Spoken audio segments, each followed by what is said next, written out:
Come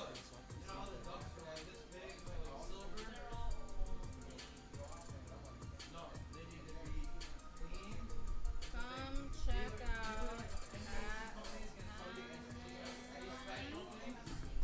Let's get it. podcast. We about to go hot.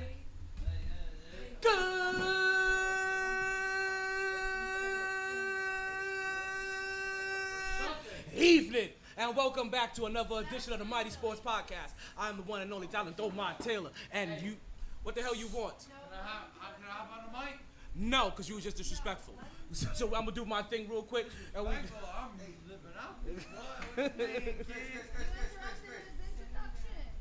Okay, welcome back to another edition of the MyT Sports Podcast. I'm the one and only talent, Wnba. It is another Infuego day in the hottest city in the world. We are coming at you live and direct from Sharky's. It is September 14th. We got a nice cool breeze going on. It's about like a nice 77 degrees out here. We got some scattered showers. It's a little light and breezy out here. As we always do. Listen, you know how things get. Things get a little crazy when we're in a live audience and things are starting off crazy already. Oh, hold up. Till October what? Till October 21st.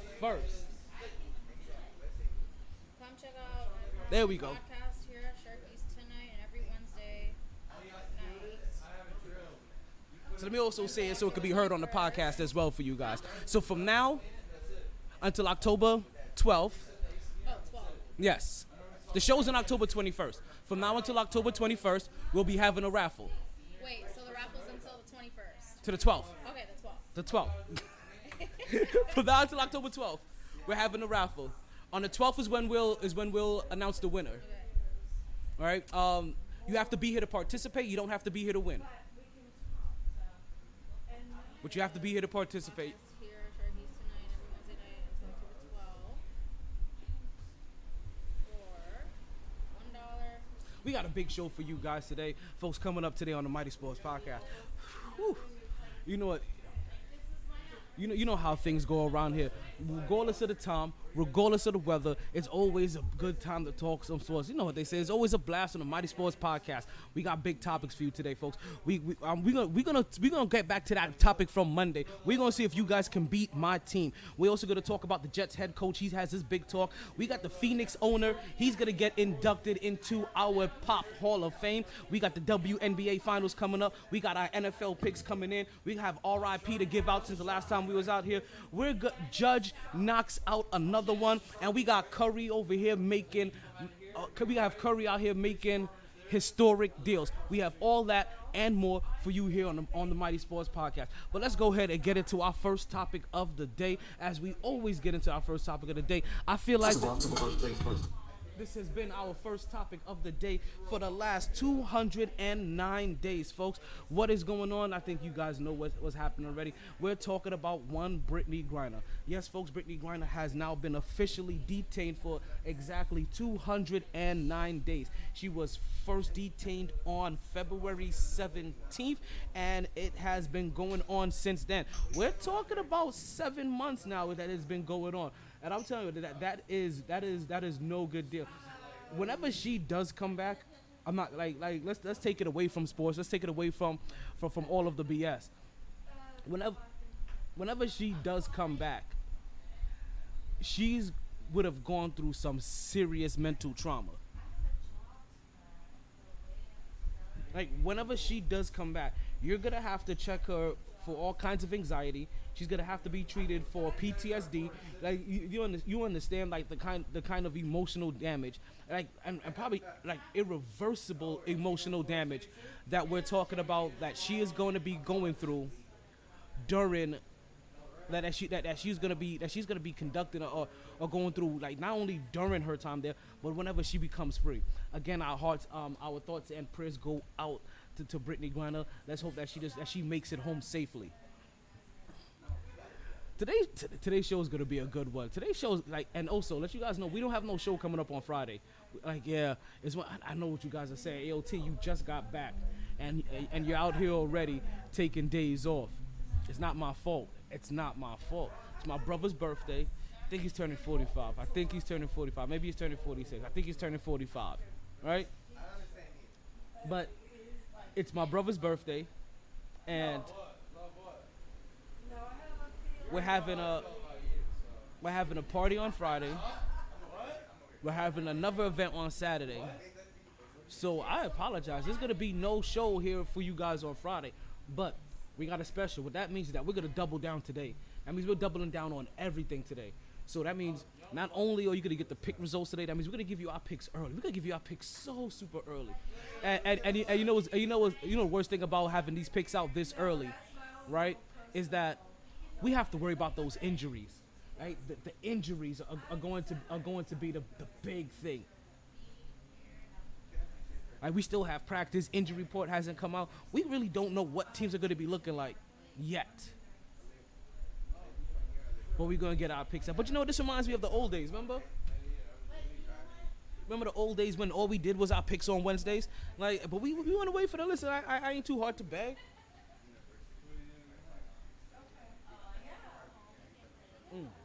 Listen, as you know, one of the benefits of having a podcast live from Shark is always having some beer on deck. What's going on, Pimp? And I see one of my co-hosts hopping on and joining us from Instagram. How are you doing out there? You gonna be joining us on time today? You see the camera in the background, right? You see the whole video in the background. I see Cutler out there too. What's going on, Cuddy? Well, you over there grading paper still? Why ain't you here at Sharkies? Like, didn't your team come away with a nice little victory? I think all three of your teams came away with a victory. The Dolphins won. I think the Chargers won. And the Vikings won.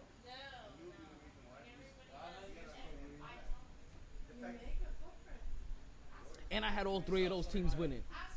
I'm telling you, when it comes to these picks last week, the early games, I did horrible. The early games was treacherous. I'm telling you right now. But I warned you guys. I had a lot of heart picks in the first half. You're making a PowerPoint. Hey, oh, for school. Gotcha, for school. I thought you was making a PowerPoint for something else. If you know what I mean. You know, make a PowerPoint to try to get some squeak 'em, squeak 'em, squeak, squeak 'em, squeak, squeak 'em, squeak, squeak, squeak 'em, squeak. Also, wish the missus happy belated birthday for me. I think her birthday just passed, if I'm not mistaken. Within the last 30 days. When I say just passed, I mean within the last 30 days, I think her birthday just passed. So you make sure you give her a nice little shout out for me and give her a happy birthday, right? And you know what? I apologize. Like, I almost went into the first topic of the day, right? And I kind of leaned in there. What? It was a month ago. Okay, so I'm good. Listen, like I'm here though. Like I remembered. Like it's better. Listen, I'm better than most people. Like who else have you seen in the last month that hasn't seen you in the last month? And they're like, hey yo, tell your girl I said happy birthday. Me, that's who. MyT did. Just remember that. You know, Jesus turned water into wine. For me, it just took a mic.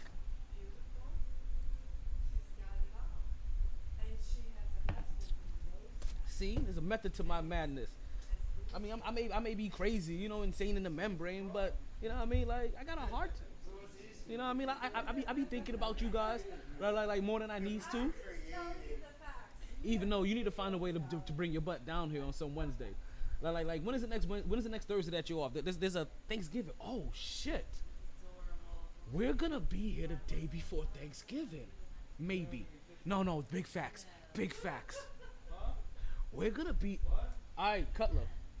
I'm reserving you that day, the day before Thanksgiving. Right here. Mighty Sports Podcast. Live from Sharkies. Your first beer and a half is on me. Depending on how I feel at the end, I'll pay for the second half of the second beer. Oh shit. Let's get into our first. Let's do our birthday shout outs. Like we haven't gotten to. We don't have a lot of birthday shout outs. You just reminded me. Let's get our birthday shout outs done because we haven't got that done today. Hey yo, DJ MyT, play that beat for me. I like that. You likes that? I likes that. You likes that? I like that because yeah, it's your birthday. We said it's your birthday. Check it, yeah. Check it, yeah. Because it's your birthday, we sing happy birthday. It's your birthday, happy birthday, happy birthday. All right, folks, for the birthday shout out, back to making PowerPoints. All right, you just make sure you don't slip in one of those pictures that don't need to get in there. All right, folks, we have our first. But make sure you listen. You can get back, but make sure you leave the show on and you listen in the background. Remember, you don't gotta just listen on Instagram, right? You're available on Facebook. We're available on Twitter. We're available on Twitch. We're available on YouTube. You can listen. You can also listen live. Whatever station. Wait. Are we pushing live to a station? We should pop through Podbean. And I'm telling you, like you give me a couple of more like brain thought patterns, and we're gonna be live on TuneIn again pretty soon. We may be making our way back to TuneIn Radio live. Just saying. I'm just saying. But so you put us on in the back, and we'll continue to do what we do. Because yeah, it's your birthday. We said it's your birthday. It's your birthday. It's your birthday. It's your birthday. It's your because it's your birthday. We sing happy birthday. Happy birthday. Happy birthday. Happy birthday. Happy birthday. All right, folks, you know what we do here, right? We like to give a little birthday shout out to everybody that had a birthday since the last time that we was on the air. And since the last time we was on the air, we had no birthdays for the 13th, but we had a couple of birthdays that popped off for the 14th, folks. So I want to say first, we want to give a birthday to one Shavana Eckford, right? Happened to be one of my old co-workers, actually one of my old supervisors. Yo, I always feel bad for my old supervisors. Like, you was in charge of me, and I know I'm a handful, B. Like, in all senses of the word, if you know what I'm saying. See, this is when my phone is supposed to hit me with the double entendre beat. But you know what? It's okay.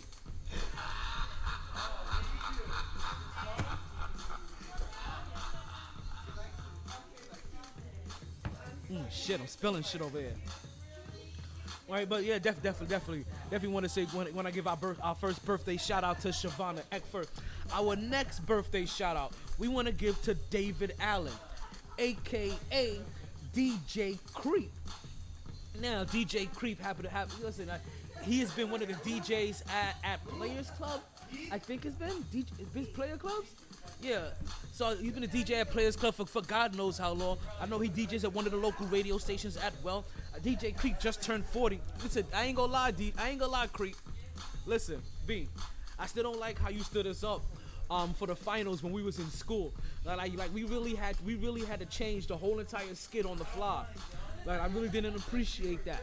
But you still my dude. And you know what though? Like one happy birthday. And I'm about to ask you a favor for one of my nephews pretty soon coming up here. You know what I mean?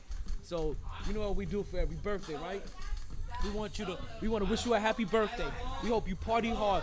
We hope you enjoy everything. But more importantly, you regret nothing and you continue to stay.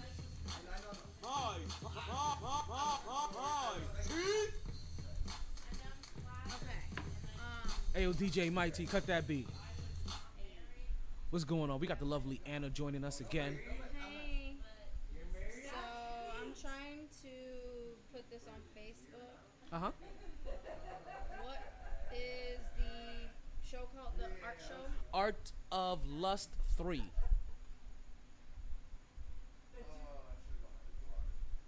And also let them know they to use promo code ART22. Like pound sign? No. ART22. Okay, wait. Come check out Tag G podcast here at Sharky's tonight and every Wednesday night until October 12th, selling $1 raffle tickets for a chance to win 2 tickets for you and your boo to Art of Lust 3. What? Coral Springs show? Like Coral Springs, like Oh, it's the Coral Springs.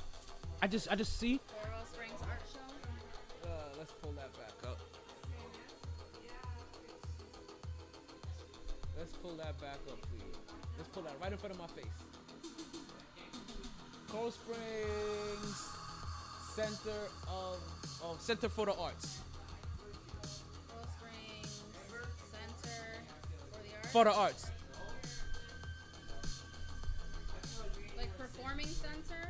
No, just Coral Springs Center of the Arts. I thought it's called Performing Center.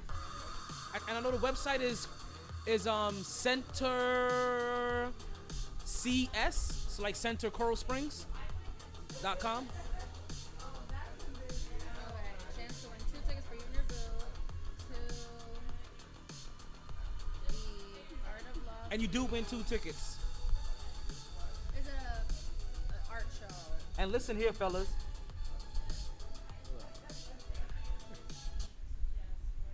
So to let you fellas know what was going on here, we are doing a raffle for 2 tickets to the Art of Lust 3 at the Coral Springs Center of the Arts.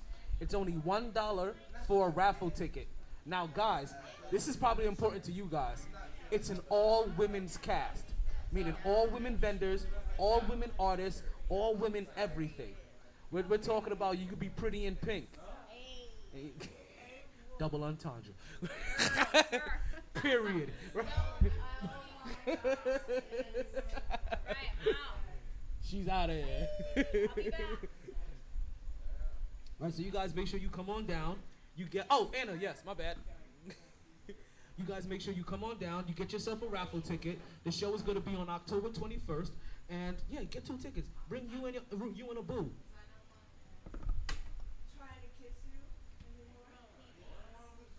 All right, so let's get back into the magic, right? I'm gonna pull something to the side. All right. We're gonna do. I'm gonna try something else. I was trying something. I ain't gonna lie. I can't keep looking behind me like that. Let's change this up. Booyakasha. There we go. All righty. So let's get back into the show. Let's get right back into the show. So that's our birthday shout outs. And yeah, you guys know that we always have fun with the birthday shout outs. It's always a good time. There's always a blast on the Mighty Sports Podcast. You know what we say here. Now, let's get into our first topic of the day. Let's get into our official first topic of the day. And since we started off the show talking about Brittany Griner, I think it's only fitting that we give you guys a WNBA update to start the show off. Yes, folks, well, I'm going to start off the show with the WNBA. Right now, the WNBA Finals is currently going on. We have the Las Vegas Aces taking on the Connecticut Sun. And right now, the Las Vegas Aces have a commanding 2-0 lead. They blew them out. We're talking about a complete ass whooping in Game 2. And everybody balled. Like, and when I say everybody balled, we mean like everybody balled. Everybody from Plum to Gray, and of course to Aja Wilson. Folks, you understand, Kelsey Plum put up 20 points, and she wasn't even the leading scorer on her team, but she outscored everybody on Connecticut. Yo, this team is just different. And once Kelsey started getting hot, it was a wrap. Yeah, cause she's one of those shooters, B. Like you give her a little bit of space and opportunity, and she's gonna shoot your lights out. Right? She's gonna leave you blinded on the court. You're gonna be over there looking like you. Which way did he go, George? Which way did he go? And you are more real with what I'm feeling. So. And then when you combined Kelsey's shooting with Aja Wilson's ability to score in the paint, Aja Wilson's ability just to put her head down and just drive to the hole and basically have nobody being able to contest her. Right? When you understand, it's one of those perfect combinations of an inside outside game. And it's not to say Connecticut doesn't have one, and it's not to say that Las Vegas didn't play teams that had the same combination. It's just that right now they're piecing it all together. And you guys heard me talk about this throughout the years, right? I have loved what has happened with the Las Vegas Aces as of recent. Not just putting a team in Las Vegas, which the NBA is gonna follow real soon. Not just putting a team in Las Vegas, but initially right? At one point in time, I should say, not initially, that team being owned by MGM, and You guys don't know me. I understand. Me and him, we've been And- through shit. We grew up and that apart, and you know, really young. and that team having the Circus Soleil there for their halftime show, having the lions and the tigers and the bears and the cyclists and the, and you understand, and all the performers benefiting from the fact they had MGM. The Las Vegas Aces, right? And whatever NBA team goes to Las Vegas, they need to realize that they have a very special opportunity to turn whatever team is in Vegas into their own version of the Lakers. Jumping off of rooftops. LeBron wants to bring it. This ain't got nothing to do with LeBron. But hey, you can't call up, can you? Like I don't know how much this has to do with anything with LeBron. To be honest with you. Jumping off of rooftops. The first two jumps was great. But The one I thought I got this. so I've loved everything that's been going on in Vegas. Diamond head in a locker room. Like I said, Could barely walk. when that NBA team goes there, they need to realize, take advantage of it. Make sure that all your celebrities are coming there. Make sure that you have some kind of extra entertainment. Bring the Circus Soleil there. Yo, do what the Las Vegas Aces did. Make it a spectacle. Make it a show. Do what the Lakers have done. Make it a spectacle. I am watching this Legacy. I'm watching this Legacy series on Hulu, right? And I've only gotten to the second episode so far, right? Has anybody seen that Legacy series on Hulu yet? I think I've only got to the second episode, but You're not a guilt, you're a guilt. Look at you. I mean, tonight I was like, I didn't realize I didn't realize how influential the Lakers were to the rest of the league. Like that, I guess, is what really threw me. I didn't realize how influential they were to the rest of the league. The celebrity row, right, charging more for the bottom tickets and less for the upper tickets. That's something that they started. And listen, we all know how things used to be in the day, right? The Roman times, right?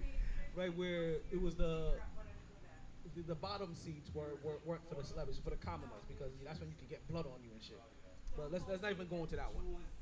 So they're the organization that really started. Oh, we can sell the lower seat tickets like at 400 times the value, right? And people will pay for it, and crazy fanatics will pay for it. But you counter that by making the lower tiers less money. Selling to shit, New York in the house, Brooklyn.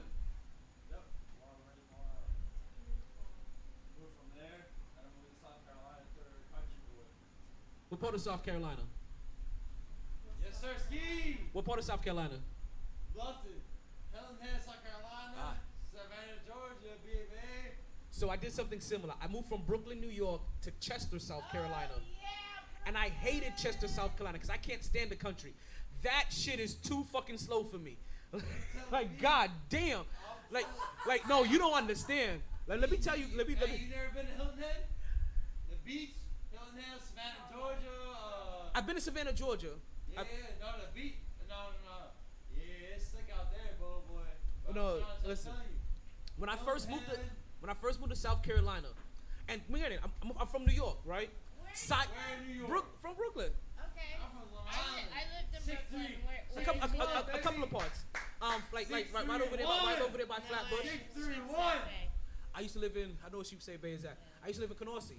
That's where I last moved from. So you're close to Queens. Yeah, right over there. Yeah, and 61. when I first moved to Carolina. Are you Jamaican? Yeah. Well, I didn't see any of that. I could just say when, like, just speaking with you. Yeah, this was up. I know.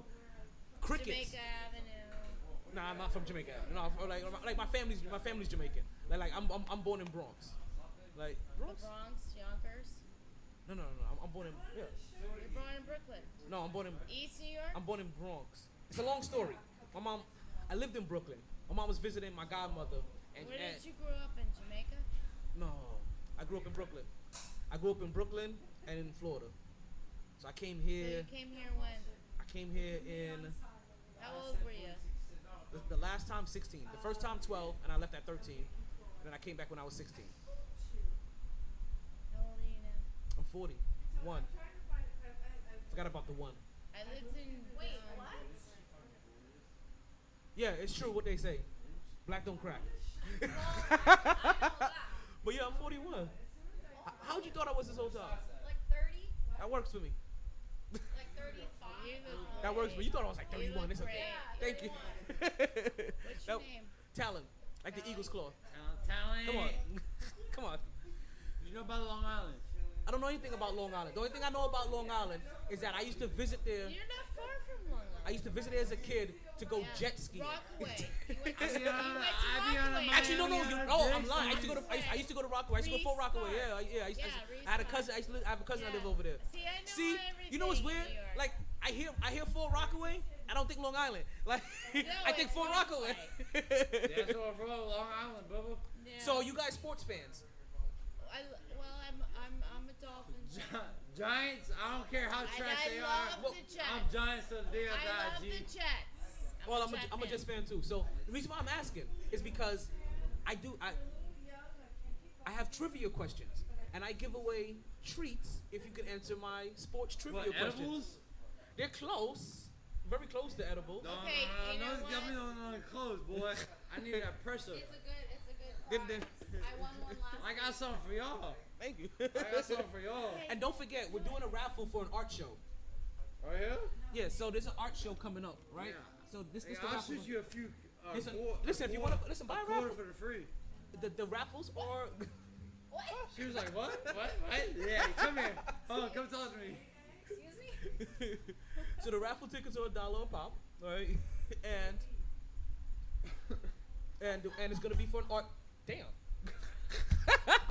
Hey, you know my white ass head got a. Hey, you know Yo, my. that's You gonna have know you. my white head got a fat head. Yo, you're Hey. gonna have a bruise there tomorrow. I hope you remember that bruise. I hope you remember that bruise tomorrow. I think it's just us out here tonight, ain't it? Let me get her mic. What's up? What you need?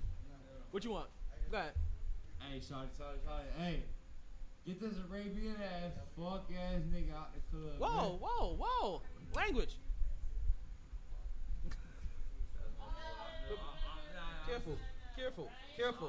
Careful. AJ. I think he's talking to his boy. He's not talking to me. He's talking to his boy. He wasn't even paying attention to you. What you said? What's up? I'm looking at you, baby. Tell him no. Baby. Baby, what's up? Come on, man. Talk. So, do you guys want to play trivia? All right, yeah, let's go. You want to play trivia? Okay, let's play a little trivia. Put on Trouble Bustin' remix. I'm not a DJ. I'm not a DJ. Bubba. Put on Trouble remix. No, I'll give you the money for it. You can't give me money for it. He's doing a trivia. He's on a podcast. You're live. I'm doing a live sports show. It's all the sauce out here. That's it. You know that, right? I'm doing a live sports show. You're live everywhere. Bro, it's just out here. What's that? It's just out here. It's just hot out here. No, I'm saying it's just us out here. Yeah, but I'm shooting live everywhere. This is live. Oh.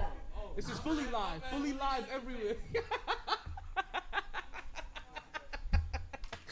Yo, people are cracking up at you right now. We are live. Yes, folks, we are live. Tell them this right here, see murder. Go sit down, Chad. I got a request. Play Raekwon.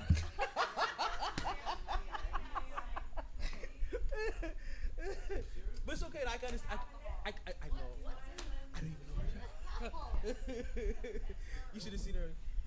I don't know what the hell he was doing, but he hit his head right on this thing. He just don't. I'm like, oh, that sounds like, oh, that's gonna leave a bruise. Hope you remember that bruise tomorrow.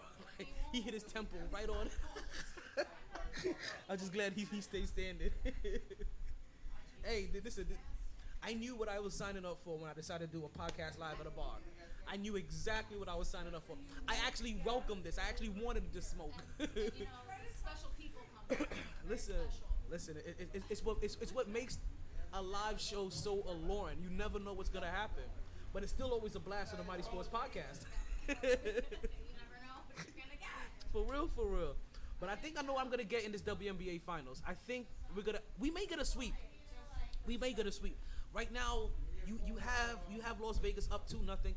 I don't know if Connecticut has enough firepower to be able to come back. They better. This is one of those situations where you really hope that home cooking is a real thing for them, because that's the only thing that's gonna save them. They dropped already. They already dropped their first two. It's a 5-game series. This is like the regular NBA where you get 7-game series. This is a 5-game series. So they lose one more, it's a wrap. We're talking about it's win or go home. I like it. AJ Wilson is a beast. You understand? We're talking about an MVP candidate damn near every year she's in the WNBA, right? Kelsey Plum is a beast. We're talking about a complete sniper, and she cute too. I think she got a cliff lip or something like that. It's something about that. She got I don't know what it is. I think it's like maybe it's her cheekbone structure. It's something about something in right here. You look at Kelsey Plum. Yes, Plum. I told you I only speak in double entendres. I know you're on a roll.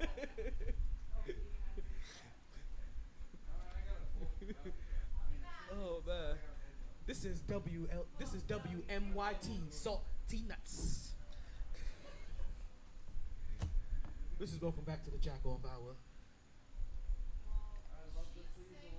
When I met you last night, baby. Nah, we ain't gonna do that one.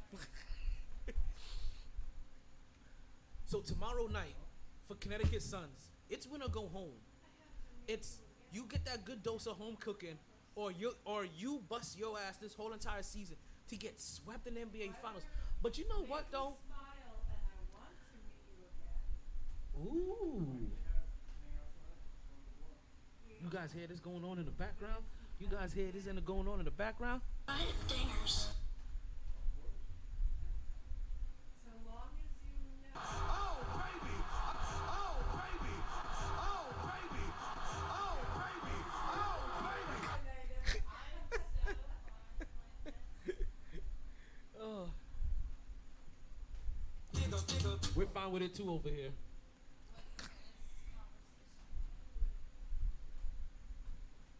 Yes, folks, we have a love connection going on over here. All right, let's get back into it. Last game, Kelsey Plum drops 20 points, 7 assists, 3 rebounds, right?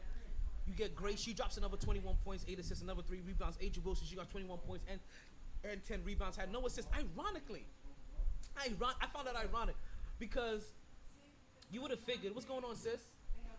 What are you doing Saturday at around 3 p.m.? You want to go on a boat birthday party? It doesn't matter if you're 57. It's still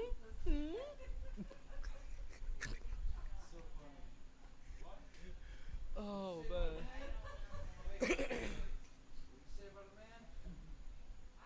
You heard me? You didn't hear what I said? Do you want to go on a boat birthday party Saturday, 3 p.m.? You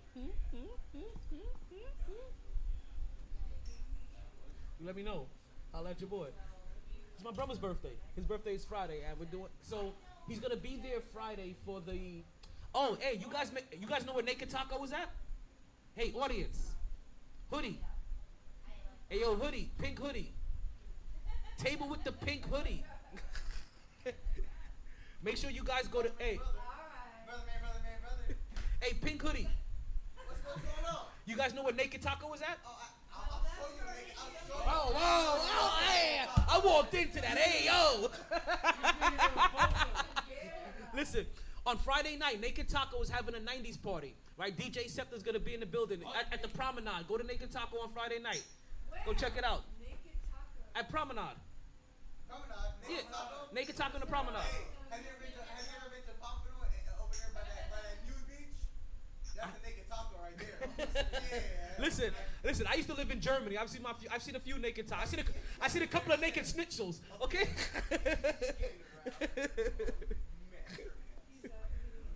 You work until about that time on a Saturday, sis? Okay, I guess that's how it is. Like I tried. Don't say I didn't invite you. You know what I mean?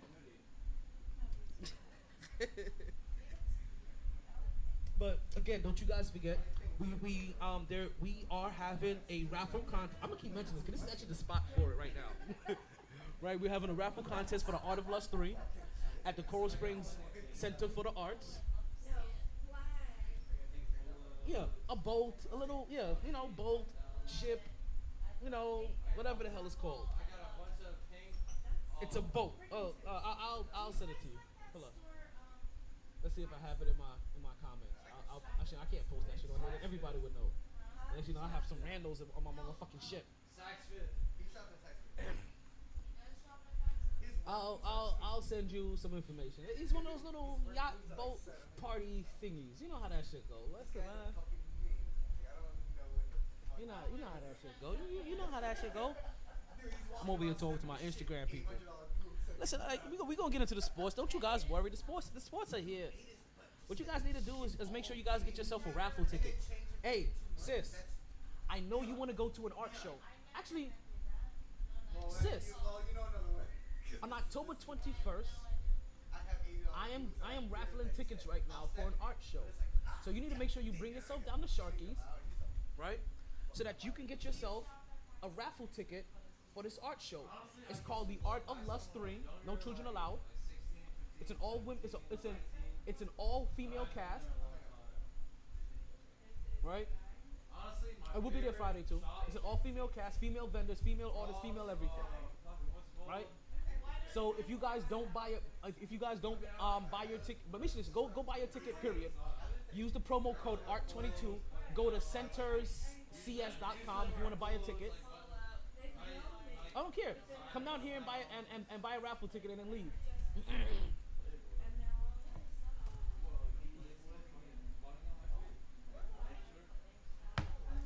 Like you don't gotta be here for a long time. You just gotta be here for a good time. And Sharky's has changed everything. See, let me let you guys know. She's used to the old Sharky's, right? She's used to the old Sharky's where people could smoke inside, right? And they used to have a couple of unruly people here.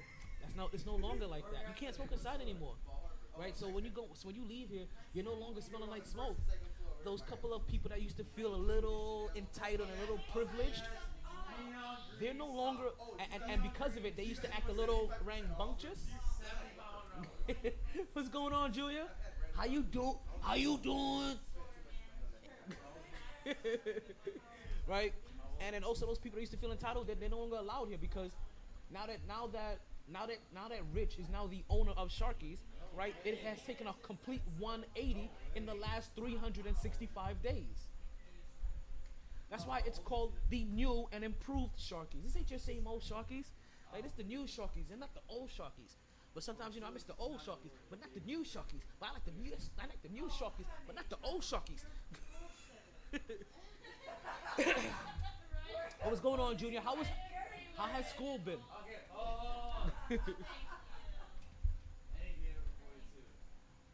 That's what I know. I want to know how his school been and have you been getting good grades? And are you listening to your parents and making sure that you're behaving? Actually, make sure you listen to all your elders. Are you doing such? Because if not, then you shouldn't be so excited to see talent. I'm just letting you know right now. Like, so if you ain't on your P's and Q's and behaving, like talent ain't the person to see right now. I'm gonna be on that butt. Right? I'll give you pow. Don't play with me.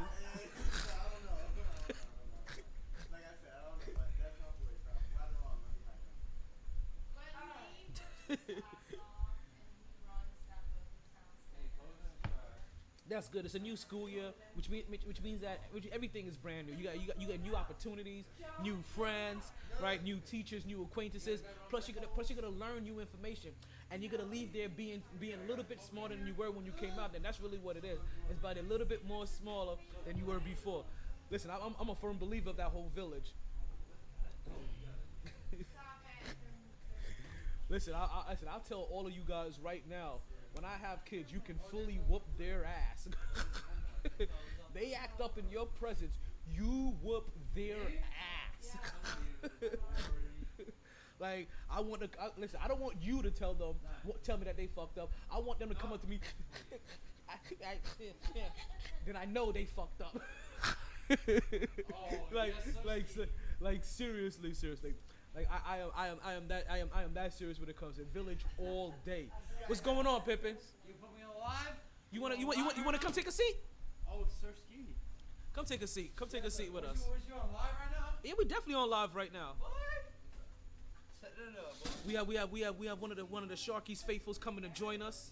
You know we got here, boy. From Long Island, from Carolina, Yes, sir, Ski. from Atlanta, Georgia, now in Florida, enjoying We Sharkies. popping out here, man, with my boy. What's his name, boy? Talent. Talent. Yes. We out here with talent. My boy Talent. Big gas, everything, Bubba. We got it. Listen, we talk big smoke over here on the Mighty Sports Podcast. You know who also talks big smoke?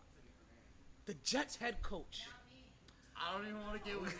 I don't even Listen, wanna wait, get you're a Giants fan, right? Hold on. Actually, you know what? Hold on. Let's put this on the timer. Let me put him upside down. Let's put this on the timer. You're a Giants fan, right? Yes, sir. Let's talk some Giants, right? I'll talk my Jets in a second, right? This is the part I love about it. Bro, I'm in New York, nigga. So I'm Long Island, fucking East Islip, but I'm with the Giants and the Jets. Pippin, slow down on the N word. Okay. All right. When it comes to your Giants, they got a new coach. I call him the Bull now. I don't call him. I don't call him Dable. I call him the Bull. Right? The locker room needed a change. Right? Their last Everything needs to change, my G. But yes, and they got a new head coach, and they were hoping this offseason it was the guy that they wanted. You heard, and until this games really start, you never know it. A lot of talk comes out of offseason, comes out of preseason, right? It's not. Everyone want to run their mouth, do all And crazy shit. we heard this coach was different. We heard this coach was holding players accountable. We heard this coach was going to allow players to be players, and if you couldn't do your job, I'm going to hold you accountable. I'm going to put you in position to try to be successful. And now what? And then game one happened. And they're not called big. They're not called huge. They're not called humongous. Nope. They're called the motherfucking Giants. And they came out there game one. They went for an extra point. They had those giant gonads on them. And they said, hey, yo, come and swing my way. That's what I was trying to tell you. Yo. That's what I was trying to tell you. Yo. Hey, my only G, Odell Beckham. Saquon. Hey, I ain't gonna lie. My G, Odell Beckham is a savage. But a nigga, hey, he ain't gonna take the team, bro. He needs everything. And that's it, bro. That's the only boy on the team. Everybody else savage, bro. That's it. That's a dumb dollar. Odell Beckham was savage when he was on the team, but Now it's just sad, bro. I mean, honestly, bro, I'm not gonna take my Sunday out and watch a game just because I'm so sad with it. But listen, And I had moved out here recently, 6 years ago, from New York City, and Dolphins first game. we don't fuck with the Dolphins over here. Wait, oh. He had to cut it off. No. No, man. I mad respect. At least the Dolphins got the first win. Man, You heard me? Listen. Dolphins is trash. Yes, they are trash, and I don't care how many games they win. Fuck the Dolphins. Hey, let me hit it one of motherfuckers. Fuck the Dolphins. Fuck Miami-Dade County 305. Whoa, Fuck whoa. Bitch. I'm not trying to beef with the whole of Dade County. Oh, I'm not trying to have unnecessary ops on the Mighty Sports for the Mighty Sports podcast. Everybody from Dade County, they gonna run for the Dolphins. Right. Hey, luckily they got their first win. But after that first win it's undone, G. You know. Listen. You know, after their first win, that's it. They gonna lose everyone after that. Listen, I'm glad the Dolphins exactly. I'm glad the Dolphins got their first win. But back to the Giants, right? So, not only did their coach come out there and they instilled. They need to get like Manning back on that motherfucker, bro. He ain't coming back. He got no arm anymore. But not only did they install a level of confidence, not only in their fan base. Guess what my last name is? Manning? Manning. Really? Eli back on there. That was the only thing they had was Eli Manning. Everybody else, oh yeah. Whoa! Besides, whoa, no. Besides Odell Beckham. Whoa! During Eli's whoa. There were some more savage people than Odell Beckham Jr. And the reason why I called them more savage that played for the Giants is because they won rings when it mattered. That's what I'm saying. I'm sorry, are we forgetting about the dude that cheddar bobbed himself?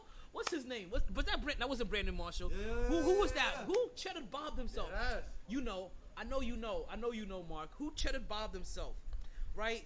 Like that dude cheddar bobbed himself, right? Like that messed up one of their runs. Then you had the dude that blew off his goddamn hand. Like at his position, he like JPP, That's right? a dumb dollar. That's a dumb dollar. Like, yo. Hey, we try to keep that Like, head up. are you down with OPP? Yeah, damn. you know what OPP stands for JPP, Others People's Prosthetics, right? Hey, respect. I hear you on that. Respect. Yo, I like that. I got right there. bars, man. That's Listen, my man. dog. You know, it's always a blast on the Mighty Sports Podcast. You make sure you like and follow before you leave here. I'm everywhere you want to be. Hey, no, you posting on it right now? Listen, that's the Instagram right there. You on live right now? That's live on Instagram. That right there is Facebook. That's Twitter. You can tag me on Instagram that's right Twitch. now? Can I tag you on? Yeah. Let's. You know what? What's your name? CHRS CHRS. underscore You got an underscore. Manning 2 N's. MANNING underscore MANNING plums underscore plums. I was just talking. PLUMBS. Okay, I was just talking about a plum today. I was talking about Kelsey Plum, the WNBA star, the point guard from the Las Vegas Aces. You said PLUMBS? Yeah. Okay. Gotcha. Hopefully that tagged you. Show that. But if it doesn't, You I already may. know what it is. You know, Edison, you're welcome on the show anytime I'm here. Every single Wednesday. So You hear everything? every single Wednesday, Hold I'm it. here for real, Bet that, bro. all day. Respect. So you come up here, we can talk some sports, talk some shit about your Giants, cause you know I'm a Jets fan. So we have a light right. I don't have any beef with the Giants. I'm But straight from New York. Yeah. So I'm with the Jets. I mean, I'm with the Giants too, but. So listen, I'm gonna let you go. It ain't been good lately. You go ahead and you bag your cougar and go on about your business. My dog. Respect, G. Hey, respect, G. Oh, day. But you know what though? I'm gonna still talk about these Giants though. Got you. I'm gonna still talk about these Giants because the Giants just didn't instill confidence in their fan base. They instilled confidence in their team, but more importantly, they instilled confidence in their star player. We had Saquon Barkley out here rushing for 190 plus. What, 190? Was it 190 or 170? These situations. How many was there? How many years did he get there? Right? 100. I think it was like 100. I thought they said 194. Could have been 174. Could have been 184. Right? So let's just say over 170 yards.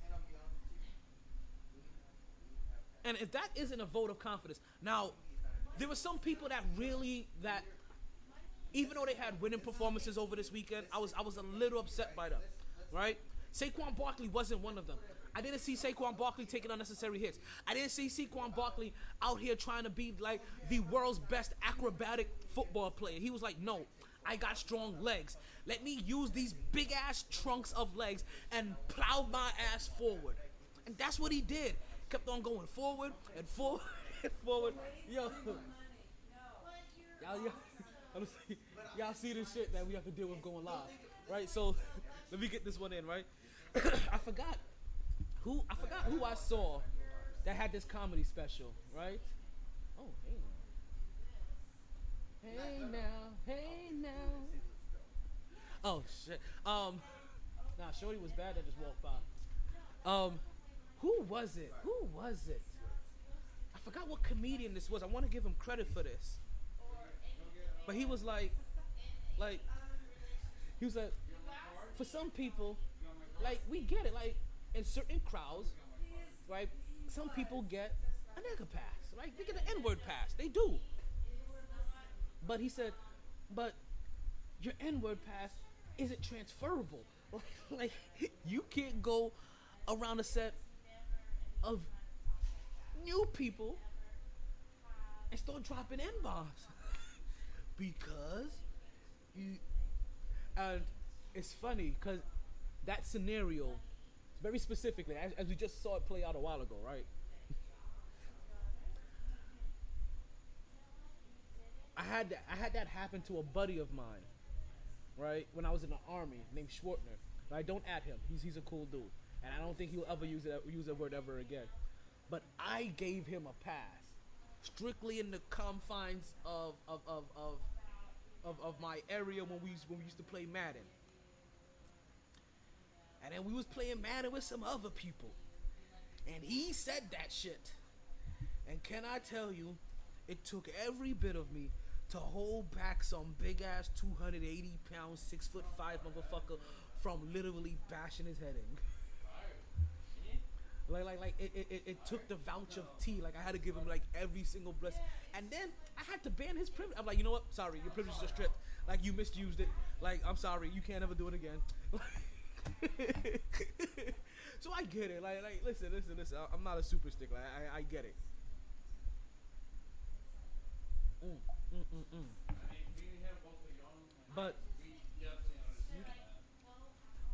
But as the Giants head coach, he's out here talking his talk, right? He's talking that big talk, right? Like.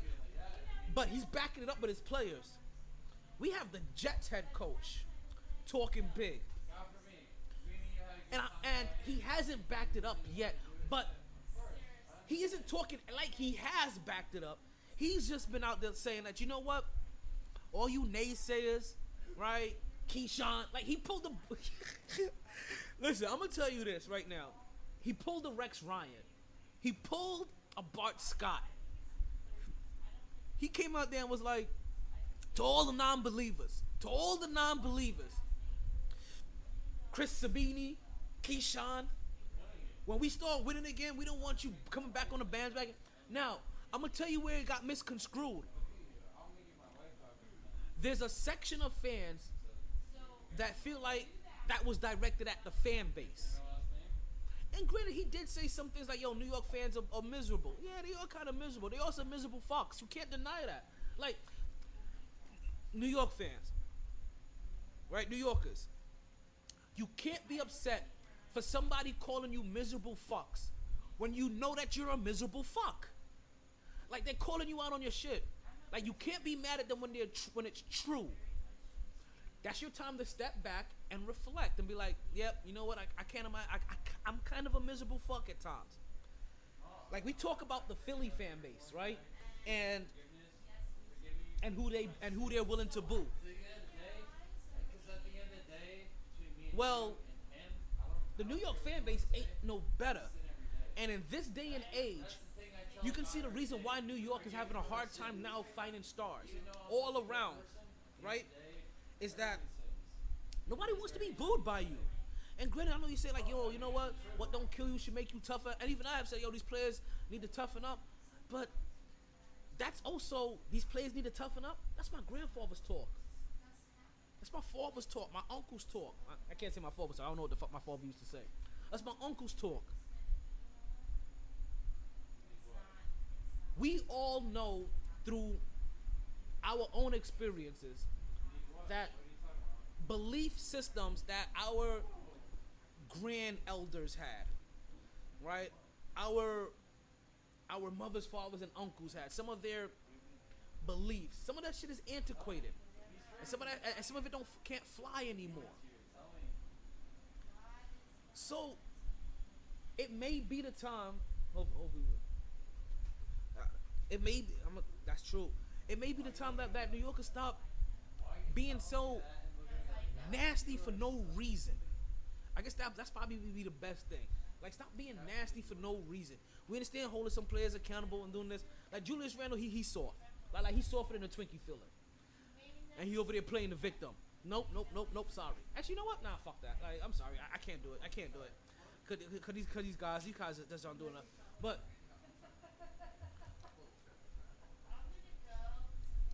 one coach is like, a lot of people are taking it as if Robert Saleh was taking shots at New York fans. I'm like, no, I feel like it was more at the reporters.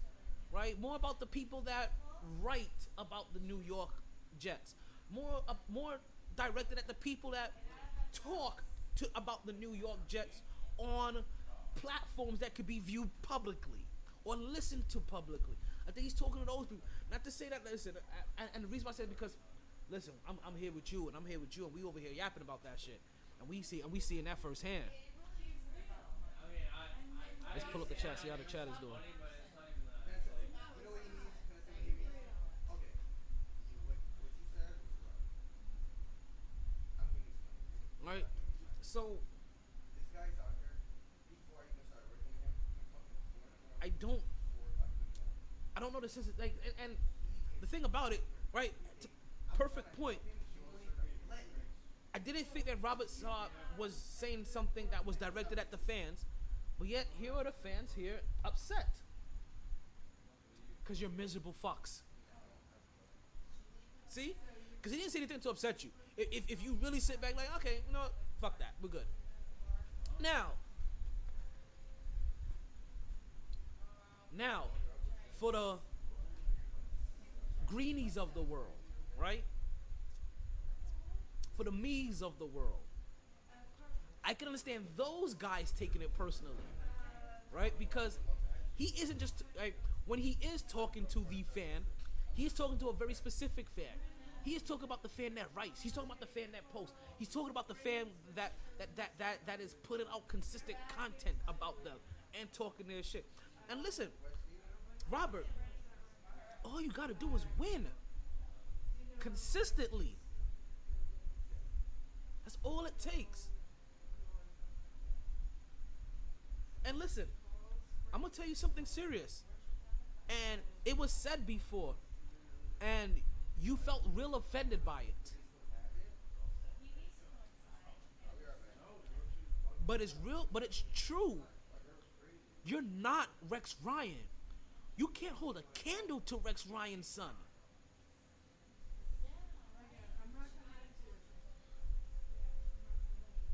The defense that you have put on that field, the defensive schemes you have drawn up, for somebody that is a defensive coordinator, that is defense by nature, basura.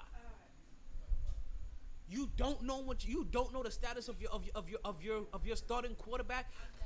The trainers and the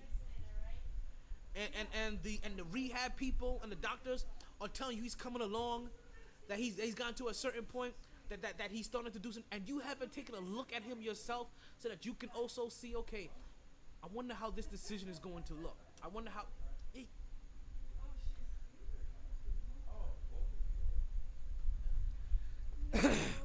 Now, I see the comments. Do I have to give him a break because it's Joe Flacco?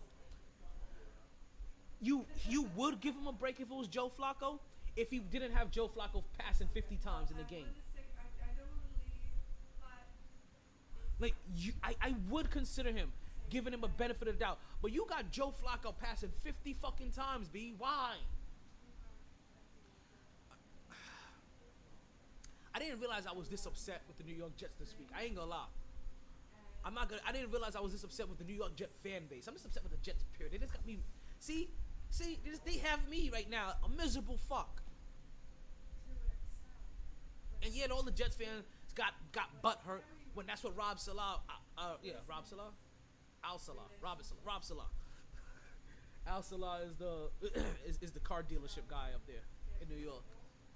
Y'all all getting upset because he just pointed out his truth, your truth. When you look at the man in the mirror, yet the Giants head coach out here instilling courage, instilling faith in his team. Now, for as good as Saquon looks, I know every single Giants fan, every single fantasy football owner of every fantasy football owner of Saquon. And I can see they have the Giants game back up in the background right now. They're happy, but they're watching Saquon with that side eye. Like, we see you maneuvering through that pile. It's like every single tackle, like, is he okay? Did he get up? Okay, whew. We got him for another play. Like, did he survive this game? Whew, we got him for another week. The thing is gonna see if Saquon is healthy. Now that we have this many games in the league, I'm not gonna lie to you. More than ever, I think that every team now needs to have a decent backup running back. Like, I don't care if you have a Derrick Henry anymore. Get a decent backup running back. Have somebody that you feel like can put up decent yardage, because there's just way too many weeks and you can't guarantee on health. Have a decent backup quarterback. We see what happened to the Cowboys already.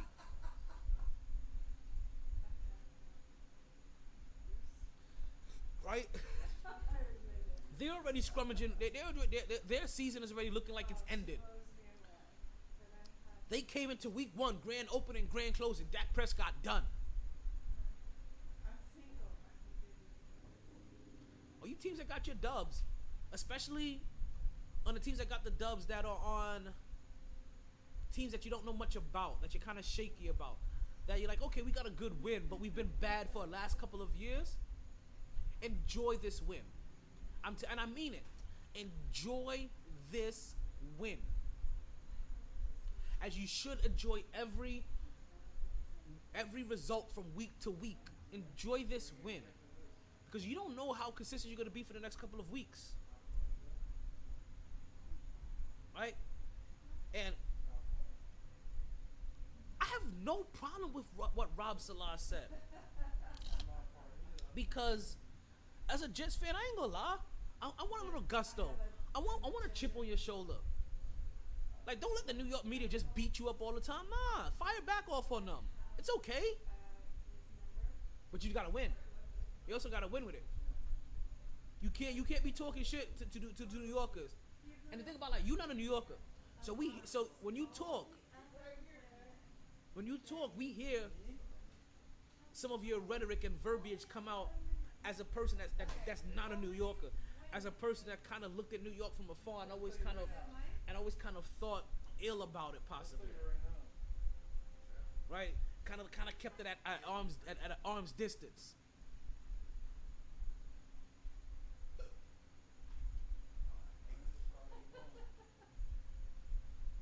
Start winning, Rob, Bob, Bobby, whatever the hell you want to be called. Bobbert. What? Because it's not gonna matter how much bravado you got, how braggadocious you get. Rex Ryan was braggadocious. He took us to 2 AFC championships, and by year 5, they were still tired of him. We are having a raffle, folks. Don't forget that we are having a raffle on the Mighty Sports Podcast tonight. It's $1 per ticket to the Art of Lust 3. Come and get your tickets today. You have a chance to win 2 tickets. Two tickets to the show. When you coming on, I see you. I'm talking to you. You know I'm on. When you guys coming on, we need to do some exchanging of appearances. And you know what? I'll ask you this right now, and I should ask this privately, but I'm gonna ask this. Wait, are you still on Marlon?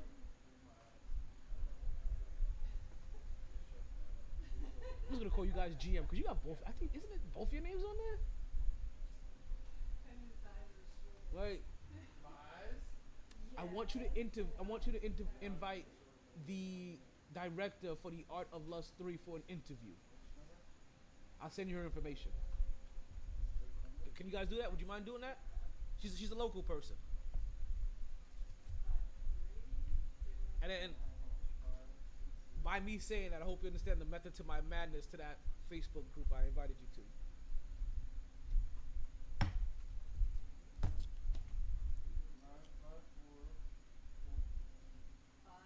Again, yes, sir. Yeah, I have no problem with it.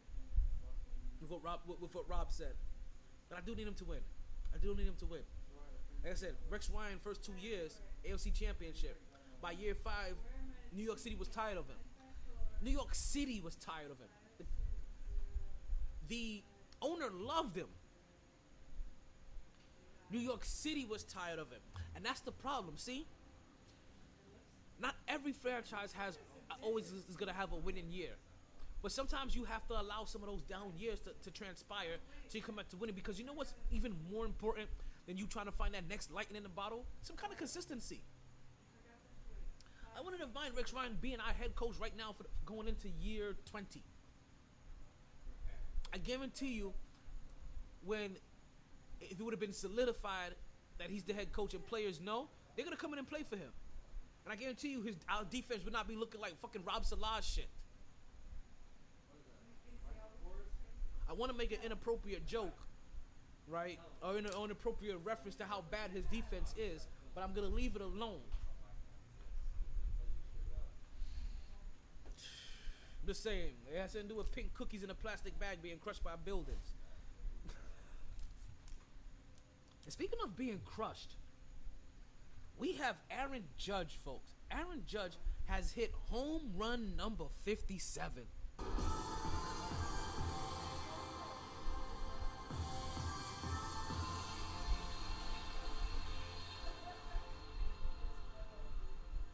This was we get Aaron Judge for home run number 57 as his team improves to a record of 80 and 56. Still the best in the AL, but not best in the league, folks. It's still a New York team, but it's just not them, as we have the New York Mets with a record of 89 and 54. Excuse me. This is why New York is buzzing right now. This is why when it comes to baseball, New York is buzzing right now. New York is on fire because it isn't just the Yankees that are popping right now. It's the baby bro Mets as well, right? They're popping right now, and you know, and I'm gonna tell you this, right? It's gonna sound weird to you guys, but it's the same thing with the Jets, right? It's the same thing with the Jets. It's the same thing with the Mets, and I want to say for right now, probably it's the same thing with the Nets, right? Jets, Mets, and Nets. Well, you know, not the Nets, actually. When the Giants and the Yankees are doing good,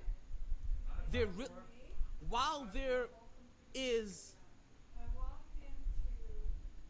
a certain, I don't know how to explain it. There's a certain positivity in the city, right? They have a little excitement going on. It's not the same as when the Mets and the Jets are doing good in that city. When the Mets and the Jets are good in that city is buzzing because the Mets and the Jets, they get loud and they get run. No, see, that's the word buzz wasn't for it because the buzz is when the Mets and the Jets have it. They buzz. They really bring that excitement. Like it's a low hum when the Giants and the Yankees are there because those guys are just always waiting for the playoffs. They always just waiting for a championship, right? They don't really enjoy the run. They enjoy the win. They enjoy the chip. They don't really enjoy the run. So it's a light hum for Giants and Yankees. But when the Jets and the Mets are winning, the city buzzes because those fans, they get rowdy, they get loud, they get in your face. Like you don't stop hearing about it. And right now, we have the Yankees on fire, so they're already low humming, right? We got the Mets on fire, they bringing that buzz, they talking their shit to the Yankees fans, so now you got the Yankees fans buzzing back, they're better than the Yankees right here, like, yo, the block is really hot right now. Like, we really making moves in New York when it comes to this baseball game. And both teams have an ability to win it. I'm gonna tell you what I want, right? It's the same thing that I've wanted ever since I've been a kid, and I learned how to read the newspaper, or read, period. Every single year, I want to see the Yankees and the Mets in the World Series. Give me that every single year. Every single year, I want the Jets and the Giants in the Super Bowl. Give me that every year and I'm happy. And I wouldn't even care who won. Like, that's the thing about it. I wouldn't even care who won. I'll be a little salty, but I wouldn't care. I big up my city. You understand? You only lose when the family feuds. I'm not feuding with my fellow New Yorkers over the city winning. Fuck out of here. You may have bragging rights for it, but I ain't beefing with you. You brought bragging rights to my city. Let's go. Let's get it. So Aaron Judge may need to go down as MVP, but I'm gonna keep saying this so you guys fully understand me. I want Aaron Judge to break the 74 home run record, 74, 76, whatever it is, because it needs to be known again that a regular human being, not hopped up on steroids, can actually break the home run record, can actually hit this. I need him to. We got like 40 something games left. Where are we at now? Game 136. So we have just about 30 games left, actually. He can do this. He banged out 2 the other night after he went in a little low, but he banged out 2 the other night. Had Boston Red Sox over there like, oh my God, oh my God, oh my God. Oh, baby! Oh, baby! Dingers.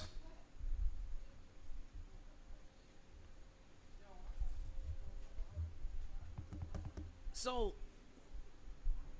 I think I know, see, it's going to be one of those things that there still is a case for Shohei Ohtani, right? Is that one of the people's? Hello? Excuse me? Hello? Hello? Can I get a beer, please? Yes, please.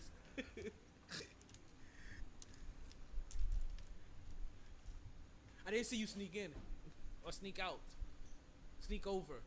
I didn't see you sneak.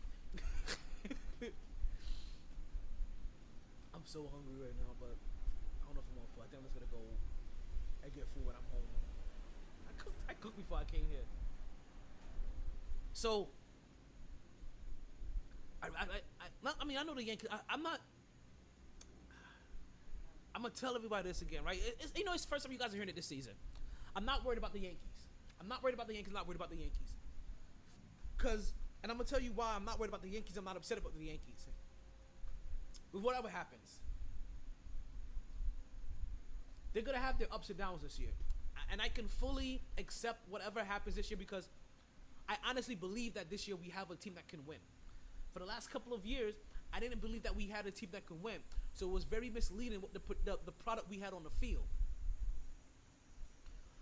We had a product on the field that can basically beat bad teams, and in 160 something games, you can beat enough bad teams, or even just catch enough lightning in a bottle, right? Like, or to have the bats just come alive against all those other good teams enough times to have yourself a pretty decent record, and that's what they were doing. But they didn't have a winning style. This year they do. Thank you.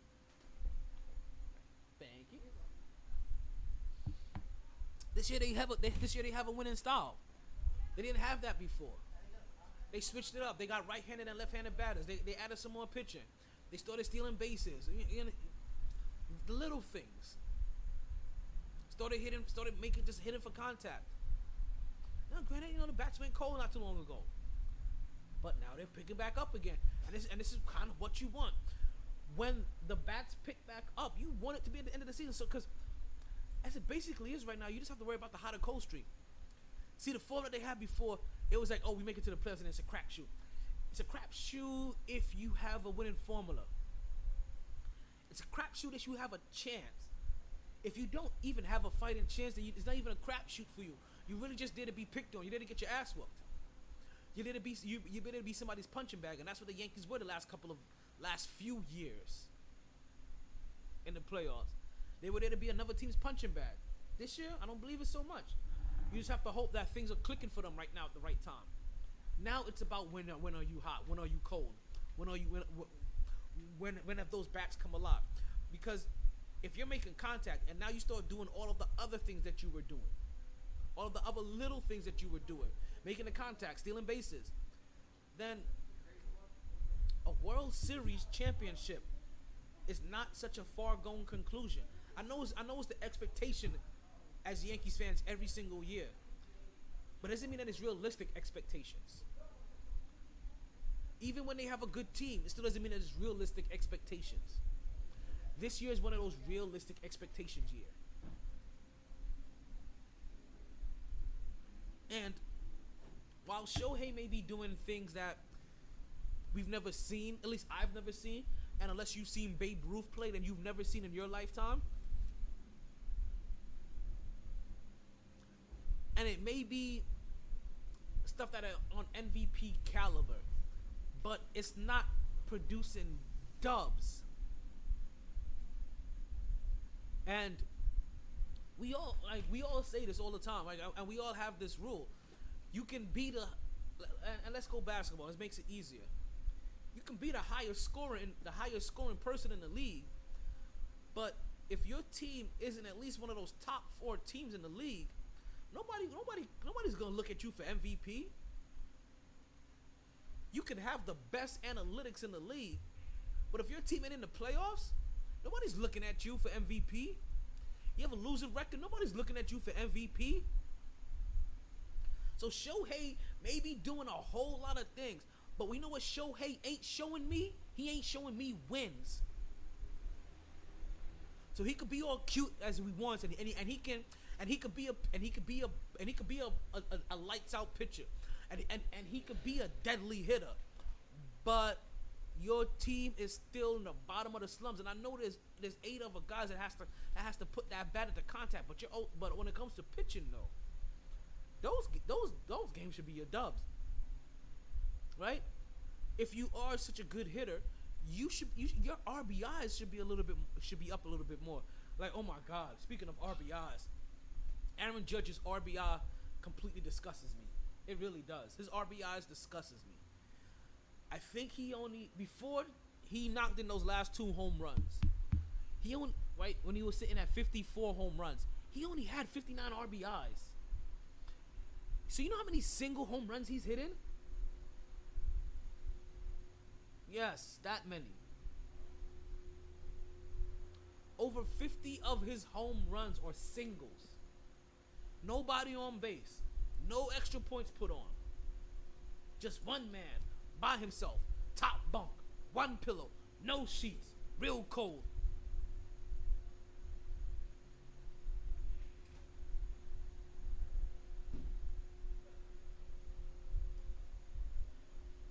So, I get the allure of Shohei. And I even understand him possibly even winning that first year. But at some time, or eventually, that trick gets old. And if this trick isn't adding up to wins, then nobody cares. It's almost like Russell Westbrook and his triple doubles. His triple doubles mattered. Like, were really outstanding. Really, really mattered. But the thing to talk about in the league when his team was winning. When he was by himself on that team, and he had that team fighting for a playoff spot. Whether it was the 4th spot, 5th spot, 6th spot, 7th spot, 8th spot. You know, and it's not like he stopped getting triple doubles, but he stopped being efficient, or his team stopped winning, or his team was struggling to make them. You understand? And now all of a sudden, what happens now? Oh, people call Russell Westbrook a stat stuffer. Oh, he just likes to do this, he likes to do that. But I ask again, when has your point guard getting double-digit rebounds ever been a bad thing? When we talk about Russell Westbrook, when has your point guard getting 10 assists a game ever been a bad thing? When we're talking about Russell Westbrook, you guys are goofy as fuck. Like you're confusing as hell over here. I'm sorry, like you really do confuse me. I gotta pee. This is when I wish I had a co-host here to go ahead and lock shit down while I go run to the bathroom real quick.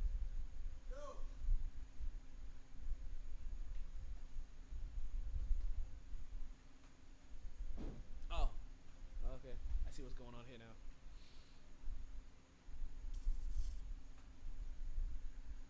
Now, there's been some sad events going on recently, right? And it's wild to me. It really is wild to me. All of the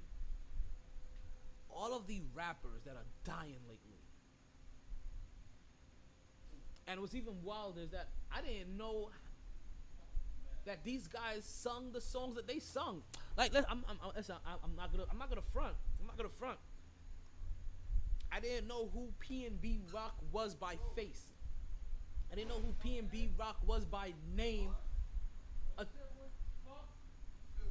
Attached to whatever song that he did. But P&B Rock passes lately, let me make sure I give him his shout outs before I talk reckless. Right? He died at a young age, and let's just say he was caught slipping by his ops. That's really what it was. He was just caught slipping by his ops. Now, speculation that it could be that his girl posted his location and that recklessly let haters know, you know what I mean? About where he was at. And you know what they say, haters gonna hate. And he ran up on him. It could have been maybe somebody saw him going there, left and came back. I don't know. Right? There could be a bunch of reasons on why he got popped. But let's just say, real plain and simple, his ops caught him slipping. But I'm gonna say, like, you couldn't just rob him. You couldn't just rob dude. Why couldn't you just rob him and go about your way? Unless he saw your face and he knew who you were, why couldn't you just rob him? You had to pop him too? See, no, I'm not gonna lie to you. When people get, and police officers would tell you this too, right? When people get popped in robberies,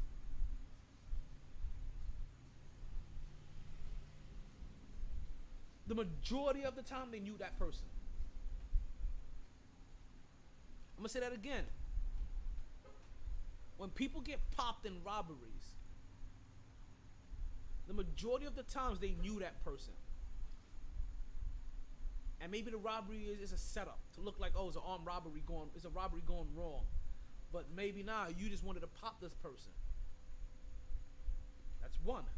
Or you went you a hater, you was hating on somebody that you know, keying in their face. And then you tried to go get the one up on them. And while trying to get the one up on them, they recognize something about your dumb ass. Your voice, your height, your shape, your shoes, your tattoo, your verbiage, your speech pattern, your walk, your manner. They recognize something. What's going on, Pimpin'? And when that light bulb moment went off, you were like, shit, they know it's me. Sorry, B. No witnesses behind.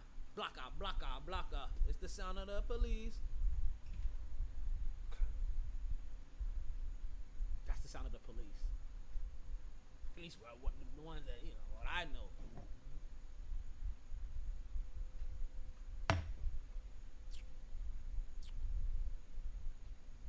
So PNB Rock gets caught slipping, and then I start listening to his songs, right? I go through the catalog, and I'm like, oh, word? This is him. I think it was I Found You. No, that's not him. I don't know. I may have the wrong song in my head. But there was at least 5 bangers, and I can't recite any of them right now.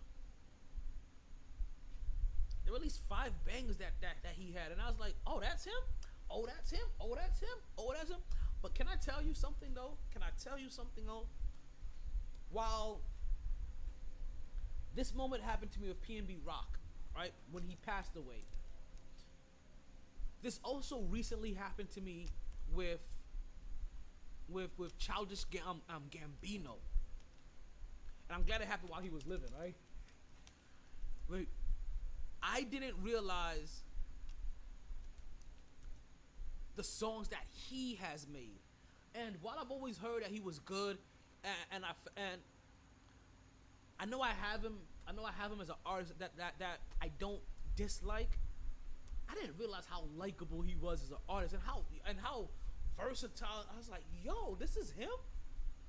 Hey, yo. What's good, Come out of left field, swinging the stick like Gary Sheffield. Get your head peeled. Oh, shit. Bars. Swinging the stick like Gary Sheffield. I see you.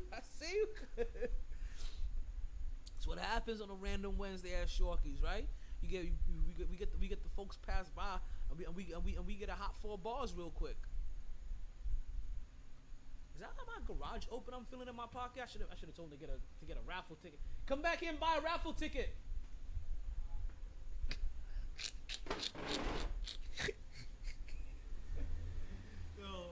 Yo, I really do have to pee.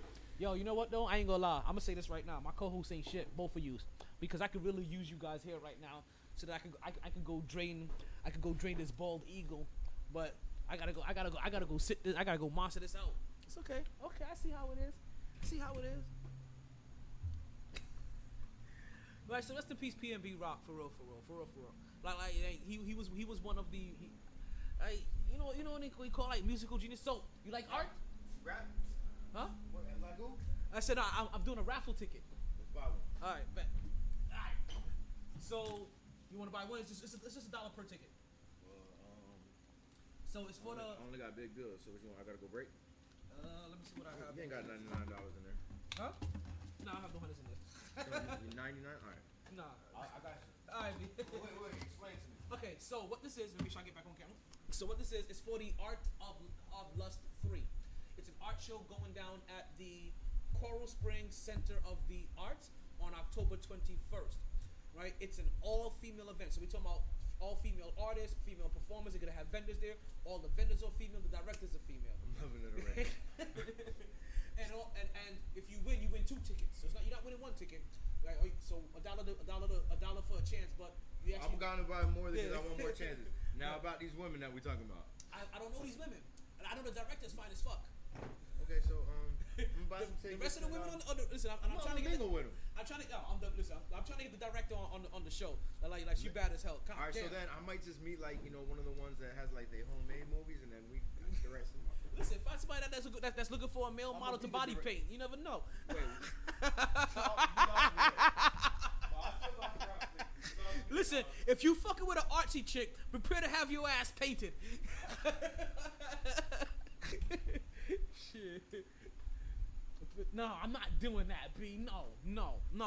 And plus, like, these conversations are recorded for quality and training purposes. And plus, you can see me right here. Like, what am I supposed to do? Like, you can see all this. Like, I can't. Like, okay, nobody's gonna see my dick is gonna be right here. Like, you see that shit? Look at that. That's all me. That's all Blanchot. Like, just imagine the lighter was like, see that? Look at that. Nah, what's not happening? I'm glad you guys couldn't see this. That was for the B.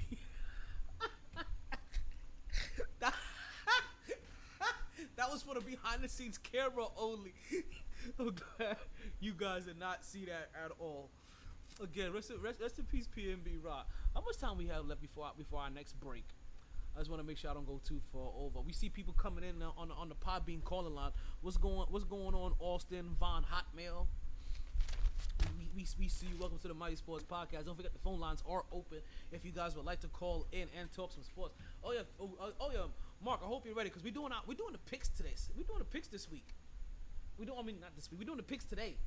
I'm not having a show on Friday. My brother's birthday. It's my brother's birthday on Friday. We'll be going to a 90s party at Naked Taco. Shit, I'm supposed to make reservations. Try to reserve a table or some shit. It's too late. It's too late to apologize. I said it's too late. Damn, I done fucked up. I done dropped the ball. Good thing I still got 2. So last week, right? As you talking about those picks, last week I went 8-6-1. 8-6-1. You know what I even find more ironic? In the same week that the NFL has 2 teams that finish in a tie, we have 2 teams in our fantasy football league that finish in a tie. Like, what the flying fish bowls is going on here? I was completely shocked by that, but I don't know what kind of Jedi mind trick was pulled, but your brother came away with the dub. It must have been something like he must have won from bench points or something. I may have that set up like, in case of a tiebreaker, add up the bench points. So your bench matters, right? Okay, backup players matter.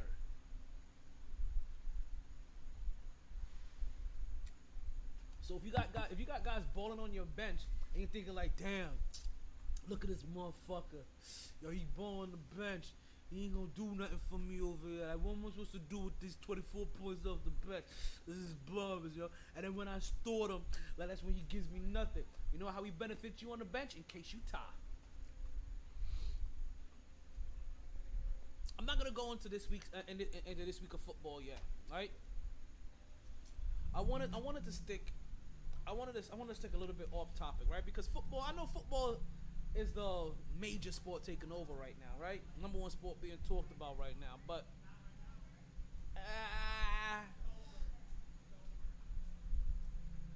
okay, wait, you coming back?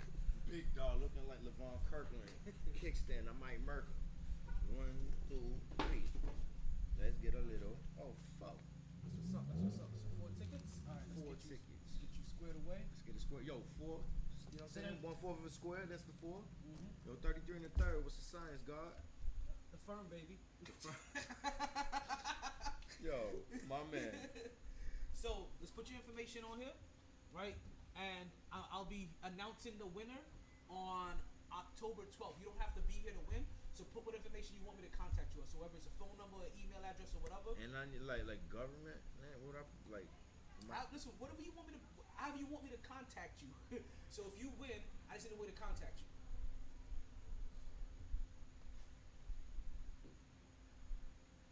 You mad? And then like I said, I'll contact you about the winner. I'll be announcing the winner the 12th of October. Yep, which is about 9 days before the actual event. So give you a whole entire week to go ahead and get everything squared away and make sure I get the tickets transferred to you and everything else. Hey man, this shit had went down last night. I don't want to talk about it on your podcast. It's okay. Yeah, come on. These calls are all recorded for quality and training purposes. So we can go in. What's that? We can go in. If you want to talk about it, but I'm not as running. Anything you say is recorded for quality and training purposes. I had a good night. Ate some good food and there's good women around.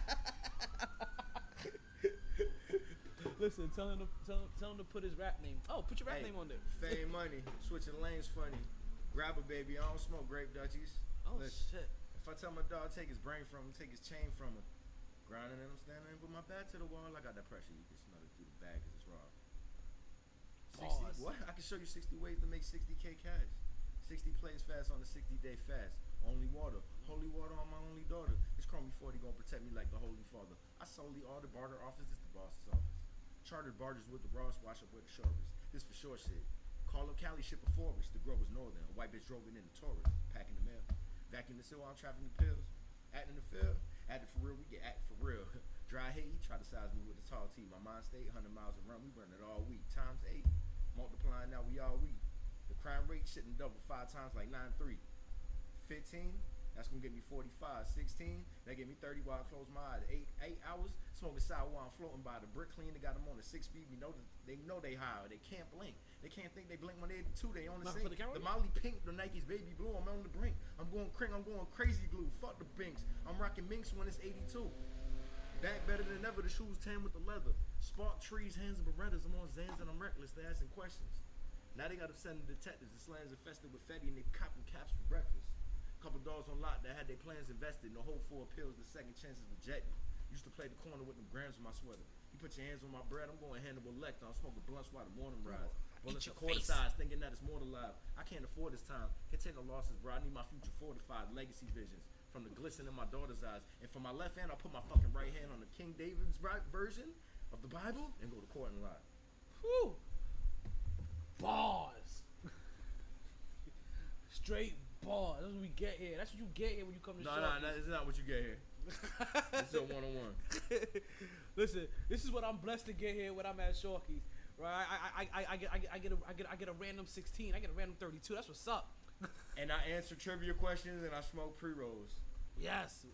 Listen, If I'm lying, I'm flying. That's them for a trivia question. Listen, we got trivia. We know we still got some trivia. What does that say? Members only? We still got some trivia. Okay, shit. God damn.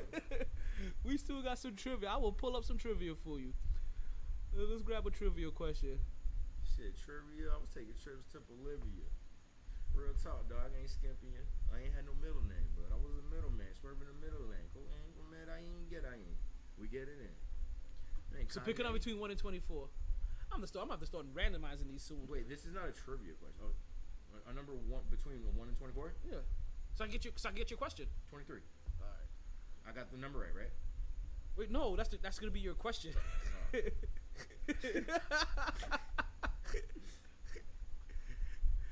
Okay. I think we did this. Now give it to it's number Alright. 23. You have to ask Okay. it. Name 4 teams, professional teams, that Deion Sanders has played for. Cowboys, Falcons, Redskins, Ravens. Redskins? I don't think the Redskins is one of them. Is it not? All right, let me get one more shot. I'll give you One more shot? I'll give you one more One shot. more shot. Atlanta Braves. You just said. Okay, there we go. I like that because you gave me, not only that, because you also gave me what I was looking for. The trick question in that is this baseball teams. And you also know who drafted him, right? You also know he also played for the Yankees. Duh.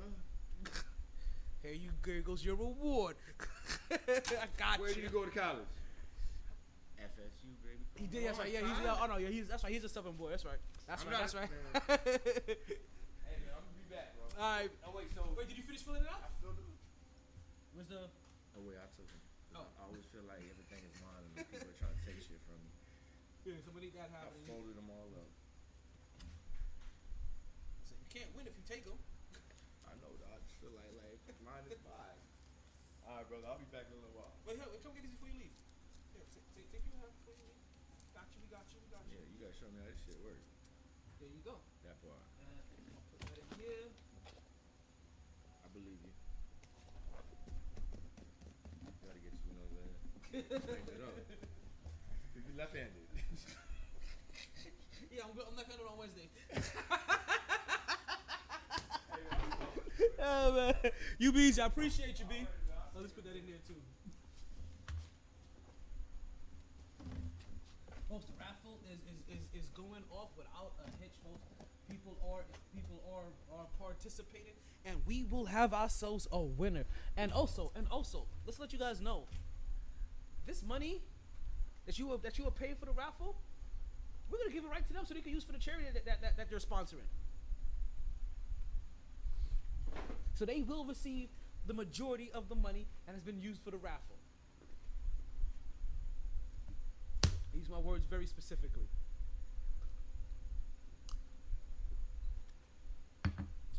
So, I forgot we was over here doing bars, right? Not doing bars. He was over here spitting bars, and almost threw me off. But that's the beauty of this, right? That is the beauty of the live show. That is the beauty of the environment that we have built here in Sharkers. Is that you never know what you never know what you're gonna get, and you notice how he was able to rap and not have to drop any N-bombs, right? Oh man, that dude did it twice. I would have been irresponsible. I didn't give him the old, hey, can we not? Yo, they still here. They drunk as fuck. I don't know what the fuck is going on over there. Behind the scenes camera. Y'all get some specials.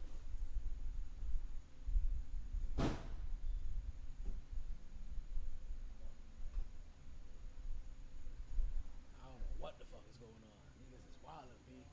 Shit is real in the field. So, before we do our picks, right, there's a couple of topics I really wanted to get in here before we do our picks. And we're probably gonna end up doing our picks for the last hour of the podcast. All right. So everybody wondering, everybody listening, everybody that's going about their business, their business, it's definitely gonna be in the last hour of the podcast. We're gonna be doing this. So you stay tuned for hour 3, and we will be there. And we're just about like 40 minutes out. Sorry, 20 minutes, 15 minutes out from hour 3. Let's give ourselves a little timer.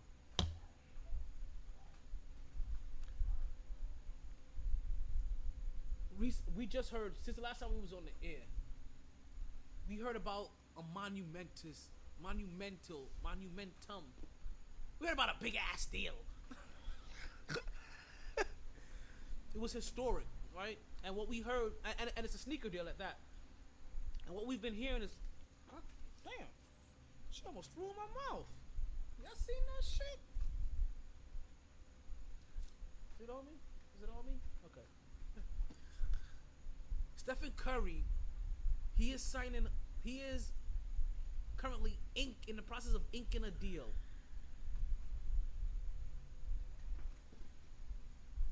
Oh, them niggas is trash. There they go. I don't know what KJ be worried about. Like, I mean, look, like you see what's going on here? I don't know what he worried about. So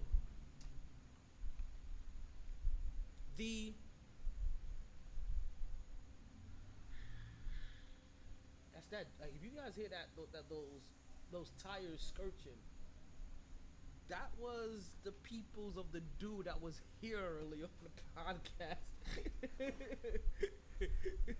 Listen, the way they are driving right now and the way that they are looking, you don't have to worry about those guys. This is it's a safe zone.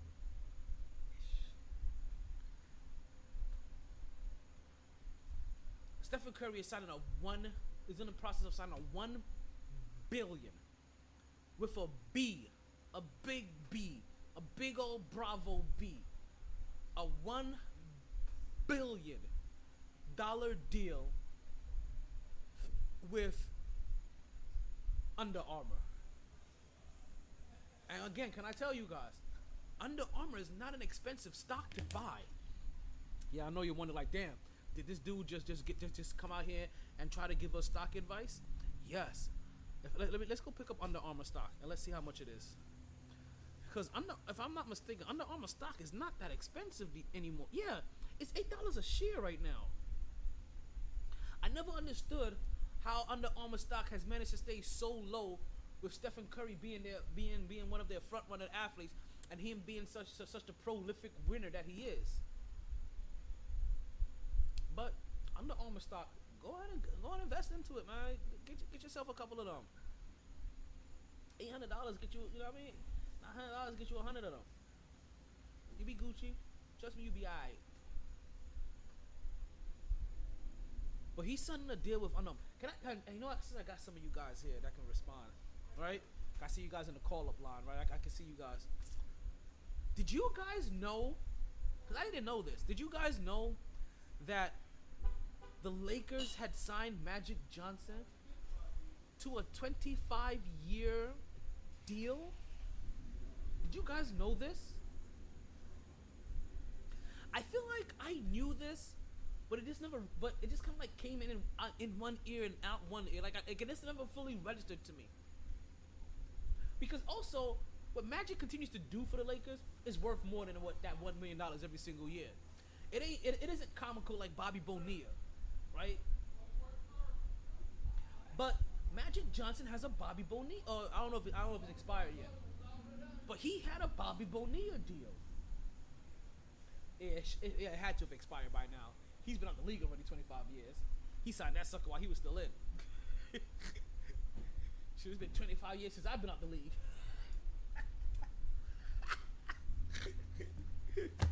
Oh, man.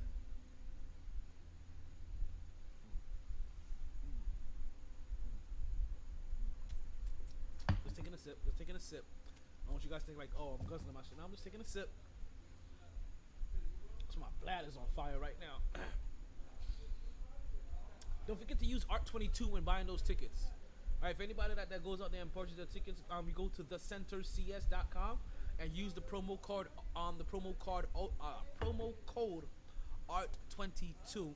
Not only would it pop you directly in there too, but I also believe they make sure it gives the director some credit for it. It's not my promo code; it's their promo code.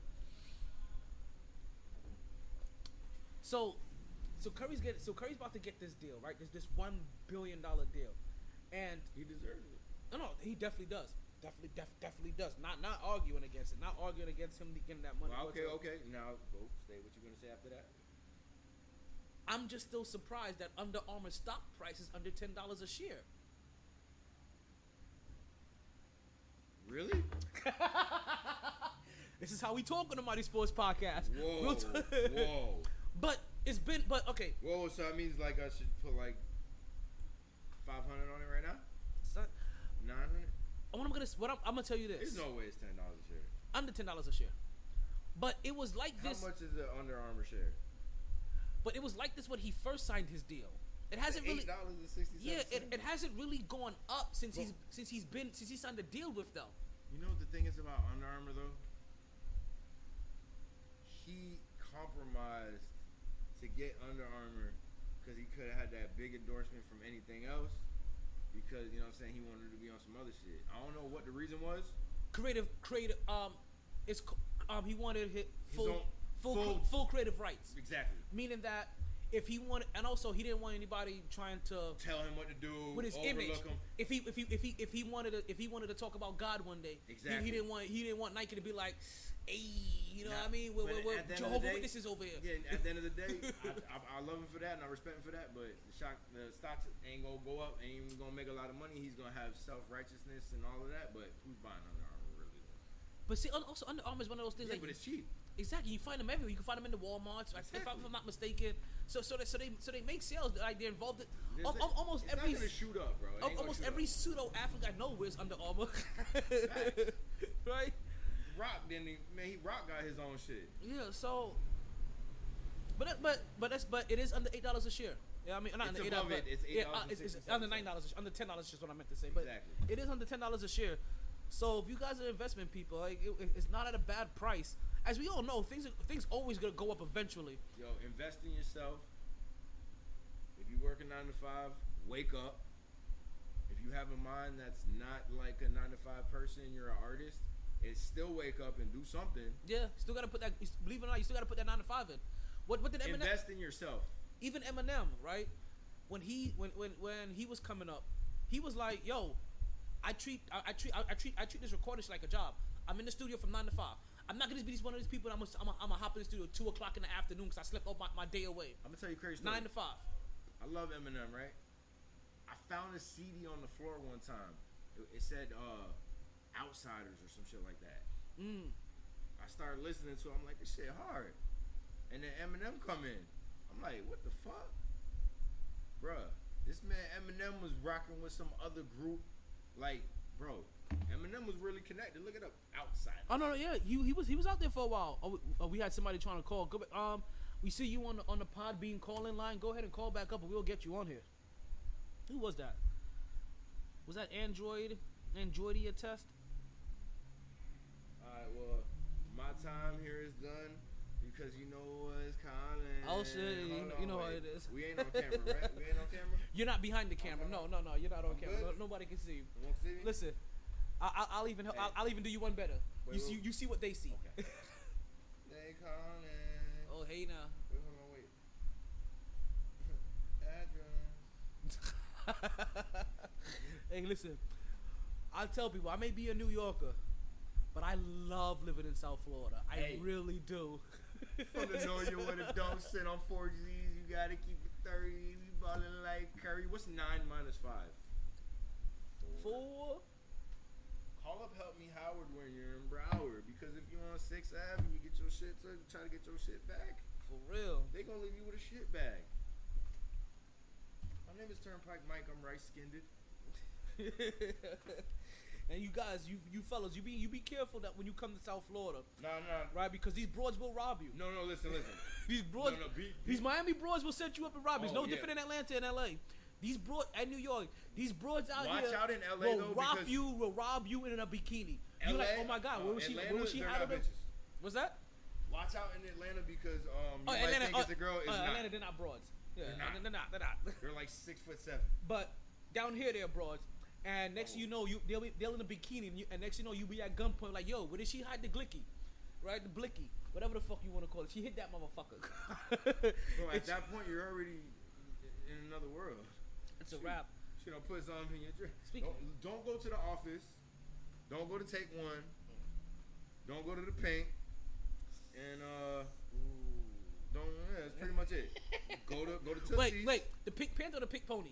The Pink Pony. Okay. Right down 7. Right down 7. You know that. I had to know what you. Yeah. What you Don't go to the office. Don't go to Take One. Don't go to Pink. Go to Goldfingers though. Go to Goldfingers. Go to Goldfingers. Goldfingers is cool. Go to the Body. That's my brother manages. Facts. Is in Miami. My brother Go to manages the Body. Tootsie's. Don't go to. see, I'm gonna tell you this. Don't go to Scarlett's. Go to Tootsie's and Scarlett's if Go to Tootsie's if you want to see some baddies. if you're a baller from out of town. Yeah. Like But don't if go you to Scarlett's if you're not into like techno and weird looking yeah, white like women. Tootsie's and Scarlett's is also like you could be a baller for a night, but I'm gonna let you know it's not worth it. It's not worth it to go to those places. Go to Tootsie's because they have the baddest Latin women and the baddest black women, and you're gonna be vibed out. You can drink Rem Dem. If you go to Scarlett's, it's a white people. If you want more bang for your dollar, though, you go to Goldfingers. No, if you want more bang for your dolly, man, you go to goddamn what's my shit called? I forget what it's called, man. Over there in Deerfield.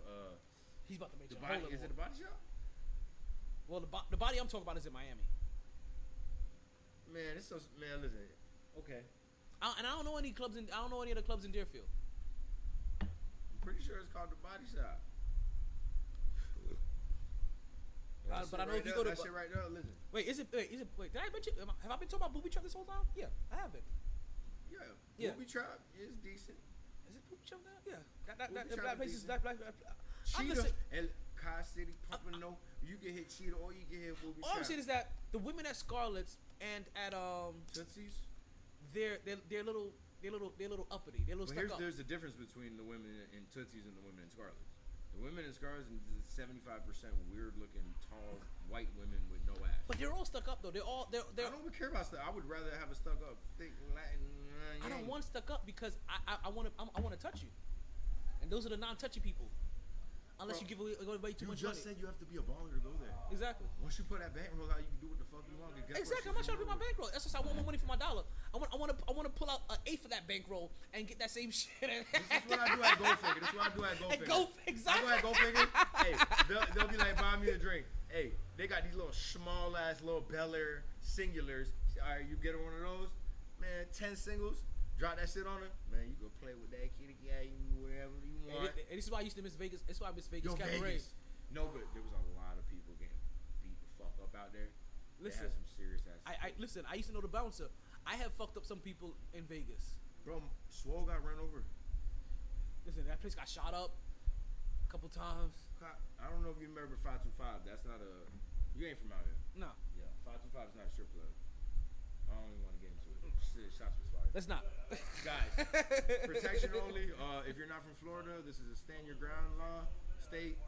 We don't want to hurt people. We just protect our castle. But we will don't shoot you show in the it. face. Don't show and tell. You will get shot in the face in South Florida. I'm just saying.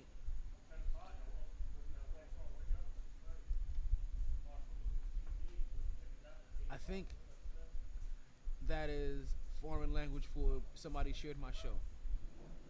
Come Paulo Osho Ayo Vivo. I don't know what that means. I'm gonna take it as somebody liked and shared the show. I appreciate that, Austin. So Stephen Curry gets his deal, right? And all big up, all love and praise to Stephen Curry. Like, he deserves it. Again, I understand why that stock price is so low, but while it's still low, take advantage of it. Like, it ain't gonna hurt. Like, it can't hurt. I know you said, man, but what if you made all of your decisions based off the worst what if, when there are even greater off the worst what if, when there are even greater positive what ifs. Ay, pobrecita. You're telling me a lot. Let's say you're telling me a lot. Just like I was told a lot months ago, a year ago, when I first heard the accusations about Phoenix Suns owner Robert Sarver. Robert Sarver, the Phoenix owner, it was recently came out that he had said some racial insensitive stuff to their head coach. Head coach is a former player too. I forgot who it was. Oh man, I feel like his name has an E in it. Starts with an E. Either his first or last name. Right? But he had said some racial insensitive things to his head coach, and that he was very comfortable saying racial and derogatory things, sexual derogatory things. And after the first accusations came out, you started hearing a lot of whisperings, right? About all of the things that he was doing. I bring that back to you just so you guys can understand of I like to always bring things back to my fandom because I was here with the Jets last year, right? And we're about to lose our Podbean feed really soon because they only give us 2 hours of airtime. For everybody listening through the Podbean call-in hotline, there is another feed that is already reserved to be started as soon as this one ends. So if you lose us here, just go and join the new feed, and you'll be able to get back to the Mighty Sports Podcast. So I bring this back to the Woody Johnson days, right? Where Woody Johnson was accused of making some racially and insensitive comments and about some possible belief systems. Well, after I heard about the accusations, I didn't hear anything else. I didn't hear anybody else coming out and saying like, oh yeah, he did this. Oh yeah, there was an incident of that. Oh yeah, he did. You know what? Yeah, there wasn't nobody that ever had to question his behavior, his mannerisms, his verbiage. Nobody ever did. It was the opposite. A lot of people came out and defended him. A lot of African American and a lot of women came out and defended him. A lot of minorities came out and defended him. That didn't happen for the Phoenix Suns owner. The moment the accusations happened, you started hearing the rumbling. You started hearing the little sand, right? You started seeing the sand starting to fall. And very slowly, he ran out of time. And today is officially that time. He is being suspended from his team for 1 whole year. He is being fined a total of $10 million. That still is kind of chump change for him, but at least it's better than $2 million or a $500,000 fine or a $20,000 fine, because that would have been a fucking slap in the face. That's the kind of shit the NFL does.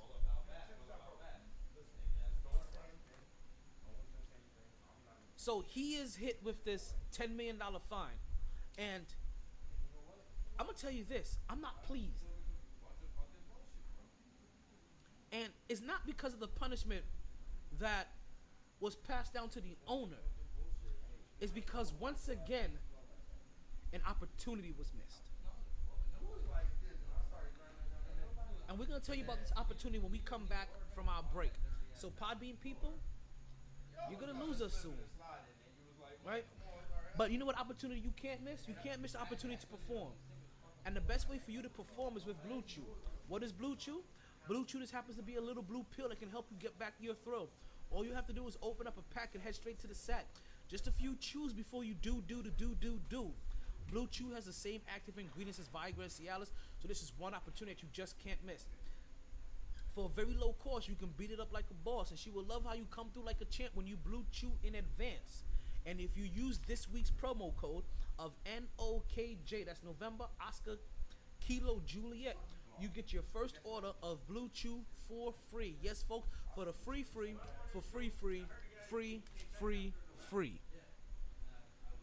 Blue Chew, folks. There's really only 2 requirements. You chew it, and then you do it. They didn't join this team to win championships or become famous. They joined because there is important work to be done, and only some able to do it. They are brighter, better educated, led, and equipped than any team in history. They are doctors, lawyers, engineers, technologists, combat troops, all prepared for whatever comes their way. You'll find them where the lights don't flash, and the only contract they sign is with themselves and their country. One day, they may be asked what they did to make a difference in this world, and they can respond, I became I see a somebody here I can soldier. trust. No, I mean 18 tracks, my apologies. So I got 27 ribs for the picnic, 7 ribs for the house. I cooked all 4. 1 for the one for the bar, 3 for the picnic. And Mount Bar. We'll be back. They didn't Oh, join shit. this team to win championships or become famous. They joined because there is important work to be done, and only some able to do it. They are brighter, better educated, led, and equipped than any team in history. They are doctors, lawyers, engineers, technologists, and combat troops, all prepared for whatever comes their way. You'll find them where the lights don't flash,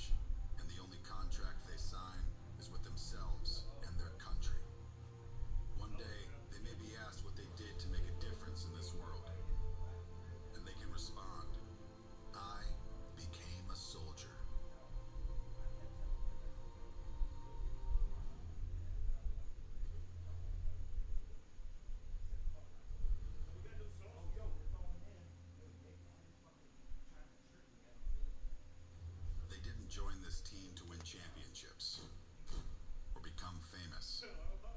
They join because there is important work to be done, and only some able to do it.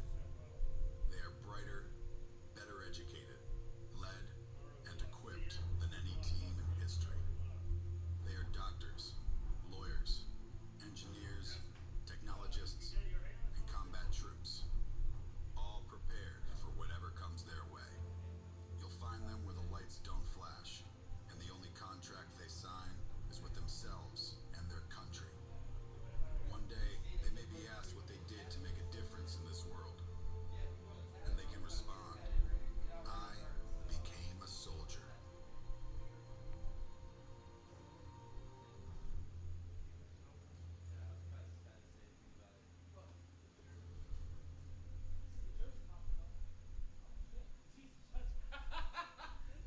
They didn't join this team to win championships or become famous. They joined because there is important work to be done. And I was just talking about Ray and Allen only too. some able to do it. Whew. They are brighter, better educated, led, and equipped than any team in history. They are doctors, lawyers, engineers, technologists, and combat troops, all prepared for whatever comes their way. You'll find them where the lights don't flash, and the only contract they sign is with themselves and their country. One day, they may be asked what they did to make a difference in this world, and they can respond, I became a soldier.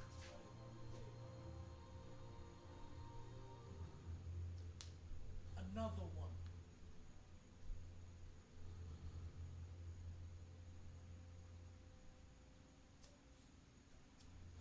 They didn't join this team to win championships or become famous. Talent. They joined because like there the is Eagles Club. important work to be done, Fam? and only some Fame. able to do it. They are brighter, Gotcha. better educated, led, and equipped than any team in history. They are doctors, lawyers, engineers, technologists, Hey, yo. and combat troops, all prepared for whatever comes their way. Nah, You'll Mike is find them cool. where the lights don't flash, and the only contract they sign is with themselves and their country. One day, they may be asked what they did to make a difference in this world, and they can respond, I became a soldier.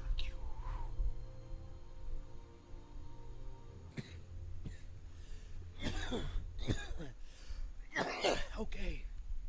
All right. Hope you guys had a nice little break. We are back on the Mighty Sports Podcast. I'm still your boy, Talented Omar Taylor. We still doing our thug thizzle out here. Don't you forget. I know it's been a long time. I shouldn't have left you. But I had to go pee number 1 and number 2. Nah, just number 1. I'm joking over here. Alright. So, week 1 is over of the NFL. Right? We've had some ups, we've had some downs. Right? We already got some key players being injured. Right? Like you already teams and players that you were hoping you didn't have to worry about. You're already worrying about them. Dak Prescott already out. Keenan Allen already out. Nahaji, the Pittsburgh Steelers running back. He's, you know what I mean? Like all these guys are banged up, and I say and I bring these guys up very specifically because these guys were high picks in fantasy football. These guys were people that were possibly hoping to build their fantasy football teams around. So, you know what's coming up? The MyT Fantasy Football Tips. Not winning tips, just tips. Just the tip? Just the tip. Just the tip. Let's just say what I want involves much more than just the tips. Just the tips. What I want is much more than just the tips.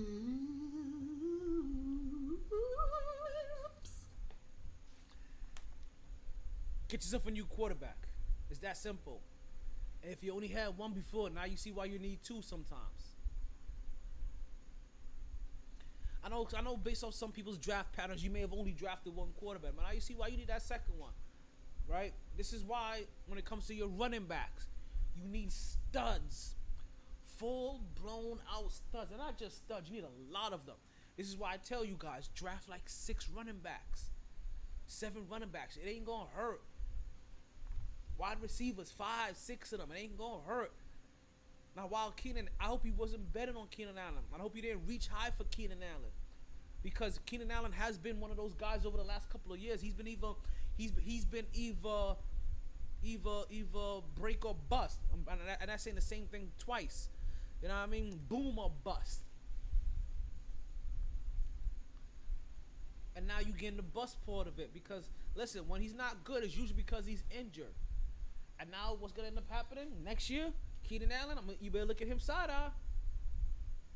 Whatever injury he has, you better give him a whole full year to recover. But this isn't Keenan Allen's first rodeo. Keenan Allen's getting to that point where, yo, you a nice wide receiver, but I don't know how long you can be a number 1 in this league. And that may be great for him. Keenan Allen may end up going to Kansas City, being a 3rd-string quarterback, and be the fucking greatest. You understand what I'm saying? That he'll have to go to a team like with a plethora of weapons, or he goes to Tampa Bay. You know what I mean? And he'll be there, and he'll be their wide receiver, and they'll make sure they manage his health. They manage his time. He'll go on the TB plan. They'll manage his usage, and next thing you know, he'll last the whole season with them and put up 1,000 yards.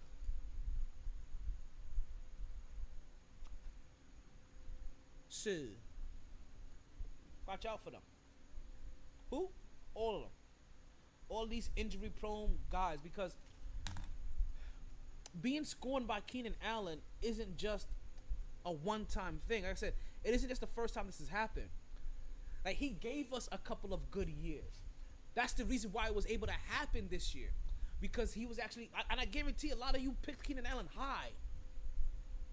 I'm pretty sure Keenan Allen was one of you, was a lot of people's either 1st or 2nd quarterback. You were dependent on him.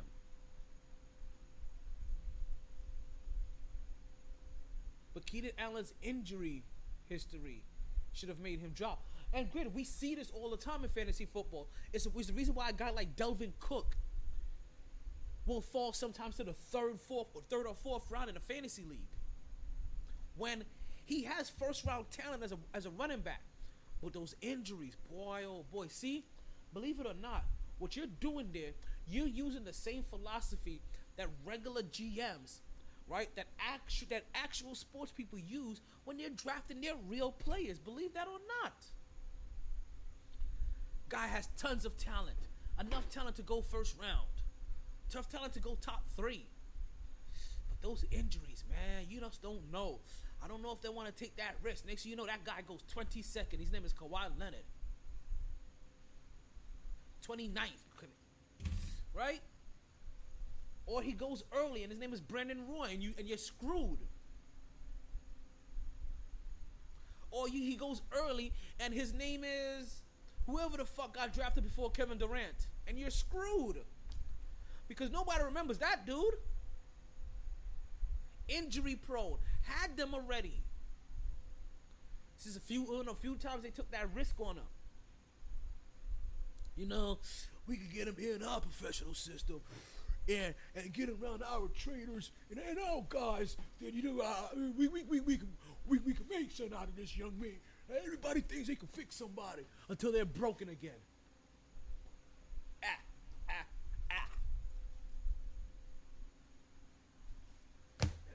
I'm on one right now.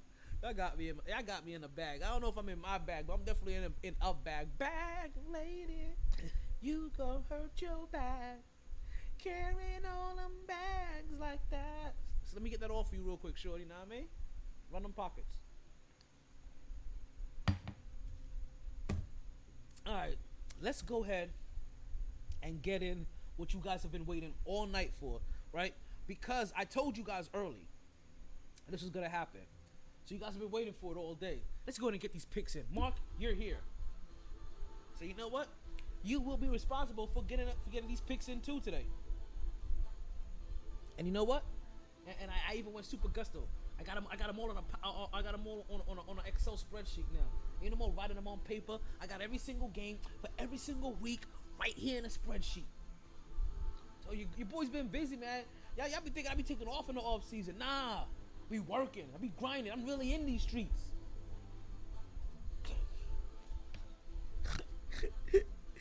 All right. The first game that we have.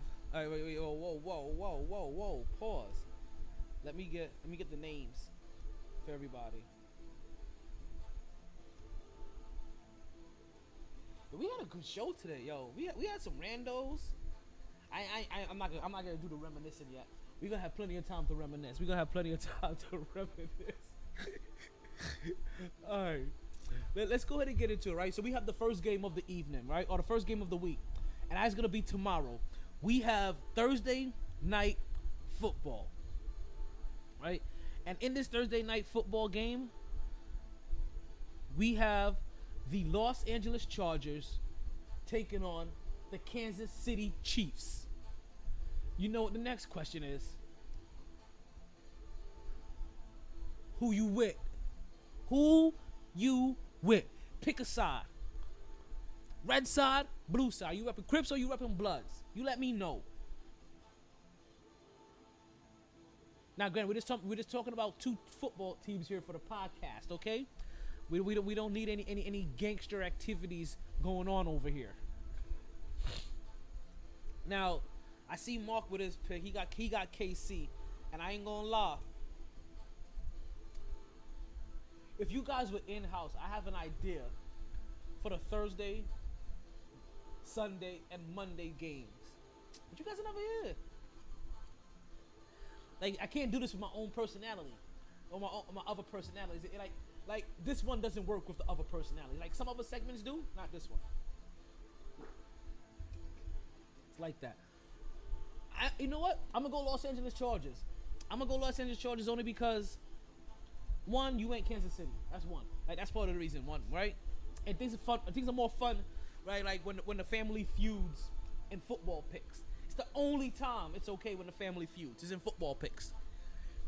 And I actually have an inkling of faith in the Los Angeles Chargers, in Justin Herbert.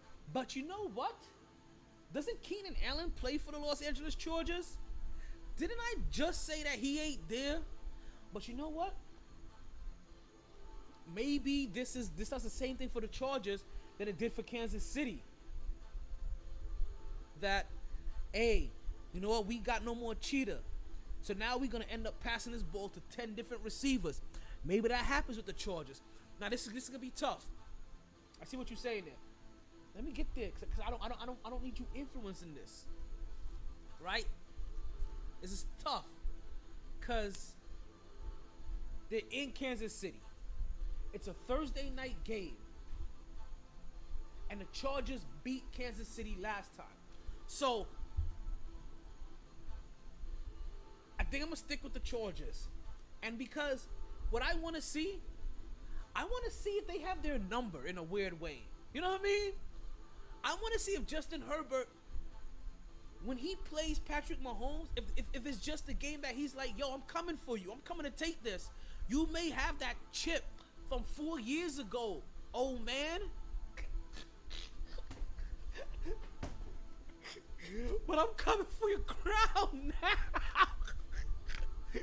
Yo. And he's in his division. I can see that. Like I don't mind seeing that.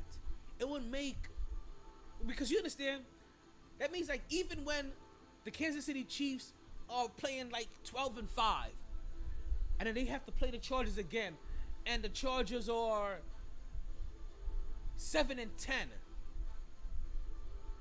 Right? Maybe I put too many games in there. 10-4 versus 4-10. The Chargers may win that game still. Or let's see the Chargers are 6-7, and they're trying to get to 500, and they play the Chiefs again. And this win could possibly help get them into that wild card. I'm feeling confident in them. What if they just have their number?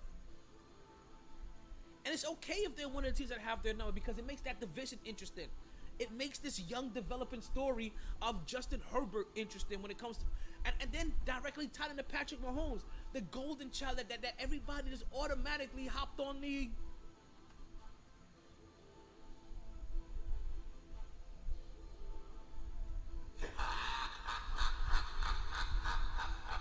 I'm not gonna say it. I'm not gonna say it, but you know what I'm saying.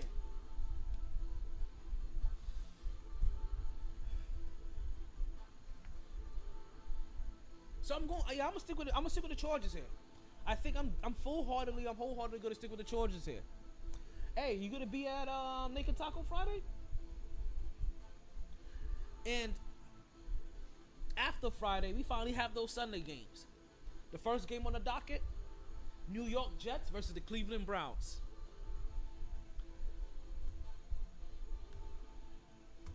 You know, I could just put Homer away, you know. I am going fully with the. I'm gonna say it first. I'm going to Jets. Yeah, I'm being a homer. But that's how I feel. That's how I feel right now. I feel that the Jets should be able to beat the Cleveland Browns. I feel like we can get lucky. No, but I feel that the New York Jets need to win this game in a weird way. This is one of your first winnable games of the season. You're still talking about a team that has Jacoby Brissett back there. You're still talking about a team like you weren't horrible against Baltimore Ravens. It's the Baltimore Ravens. We're talking about one of the top 5 teams in the league. One of the top 3 teams in the AFC. Right? We're talking about them. We're talking about MVP Lamar Jackson. We're talking about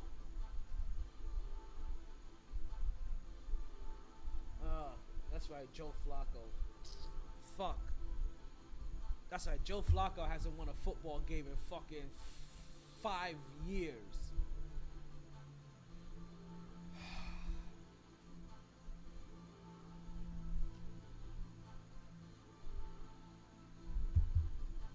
This is the difficult part about being a Jets fan, because I know the Jets have parts that can hopefully help them win. And I know if Joe Flacco actually gave a fuck about his football career or about the game of football outside of the money he could receive by being a quarterback, the Jets could possibly actually get some dubs. So I'm going to go there. But I really wish this was Zach Wilson. Or anybody. I wish this was Cam Newton. I wish this was Colin Kaepernick. Shit, fuck. At this point in time, give me fucking Vinny Testaverde. Now, while I have no faith in Joe Flacco whatsoever, what I do have is faith in the New York Jets defense. And the fact that they looked slow last week because they were playing against Lamar Jackson. And against Lamar Jackson, everybody is slow. So that's what I am hoping on. Do you want the disclaimer? Is that what you guys want? You want the disclaimer? Oh, I'm gonna have to turn this down a little bit if you want the disclaimer.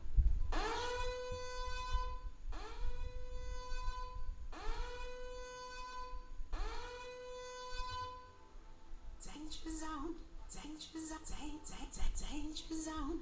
This is a homer pick. I'm not picking this with much logic. I am trying to find the logic into making this a believable pick for myself. For all of yous out there, you go ahead and pick the Cleveland Doo-Doo Browns that decided that they want to hire a guy that shows his taint to every woman that gives him a massage. Like, yeah, massage me right there, right by my asshole. Like, listen. And then afterwards, after the whole indictment thing, he got Mia Khalifa playing basketball, like in his crib in a maid outfit. I mean, I want Mia Khalifa to do that too, but not after I just got accused of 48 sexual charges. Like, that alone just shows how much of a freak I am. I hired a porn star to come and play basketball inside my house, Not like on my basketball hoop inside my house. Like the little basketball hung up on your door. I hired a porn store to come play basketball, door basketball in my crib in a maid outfit. I hired her for that. Now I would too. Just not after I had not after I had 72 sexual allegations for asking women to massage my taint with their tongue.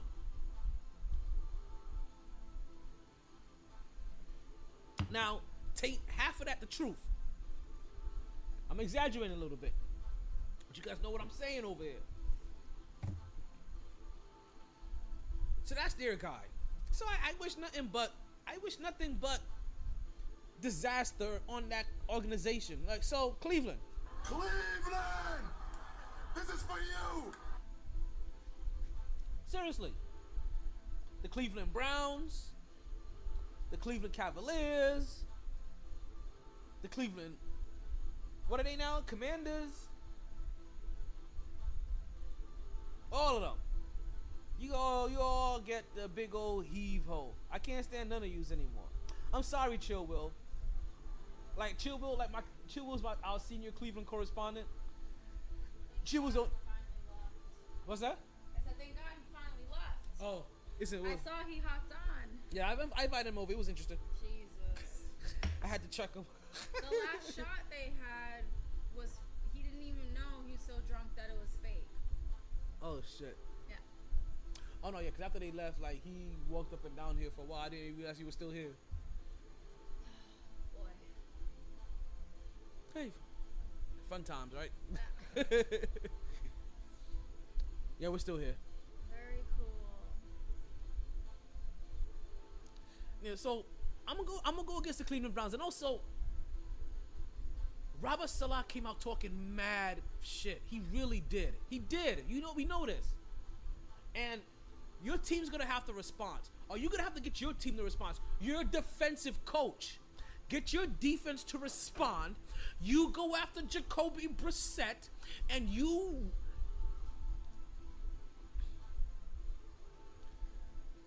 get some goddamn respect back on your motherfucking name. That's what you, for real, you do that. Because seriously, like, because you over here, you out here beating up your chest talking about Keep my name out your fucking mouth! win games, and we do it. At least in the manner that you talking about, win games, and we got you, B. We got you. All you gotta do is win. Win, win, win, no matter what. You hear what DJ Khaled said? It really hurts my heart that this no. All we do is win, win, win, no matter what. But it really does hurt my heart that you can't get a W to save your motherfucking life. It really hurts my heart that you're out here and the defense looks so shitty, and you're a defensive head coach. And I'm sorry, I'm gonna scrutinize you for it. Like you over here talking about, hey, yo, like this. No, I'm gonna scrutinize your defense because you're a defensive head coach. Because that's what we would have done to Rex. If Rex Ryan came out there and his defense was looking like Swiss freaking cheese, we would have talked smack about him. When his defense started declining a little bit, when it dropped from 1 to 5, we wondered, does he still have it in this league to call defense? So Robert Salah, my dude, my guy, go out there, punch Jacoby Brissett in the mouth. It's Jacoby freaking Brissett. Punch him in the mouth. Punch him in the throat if you miss. Just get it somewhere in the upper region, right? I'm not expecting much from the offense. But if the defense goes out there and they do their job, that means you give the offense a short field. Do I have faith in Joe Flacco? Hell no. It's a fluke. But can he be okay in short yardage situation? We'll see. And if he can't, then he's not it. He can't even be our backup. Because I don't believe Joe Flacco cares enough about the game of football. The only thing he cares about is looking decent enough to earn a paycheck. I don't think he gives one fallen leg here if his team wins, if the team that he's on wins or loses. I don't think he cares about his quarterback. He had a 15 quarterback. A 15! You understand? 15 is what R. Kelly is going to jail for. I'm fighting for my life.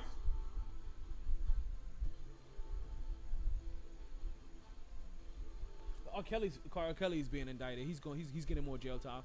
He just brought more charges up on him. Just so you guys know, he just brought guilty of more charges. So seriously, I'm gonna pick the Jets. It's a heart pick. Don't listen to me. You hear how much passion I have in this? You hear the emotion that's going on here? That's hurt. That's hurt you're hearing. That's no logic whatsoever. That's hurt and hope. If I had one more thing with an H, I'll be the cerebral assassin.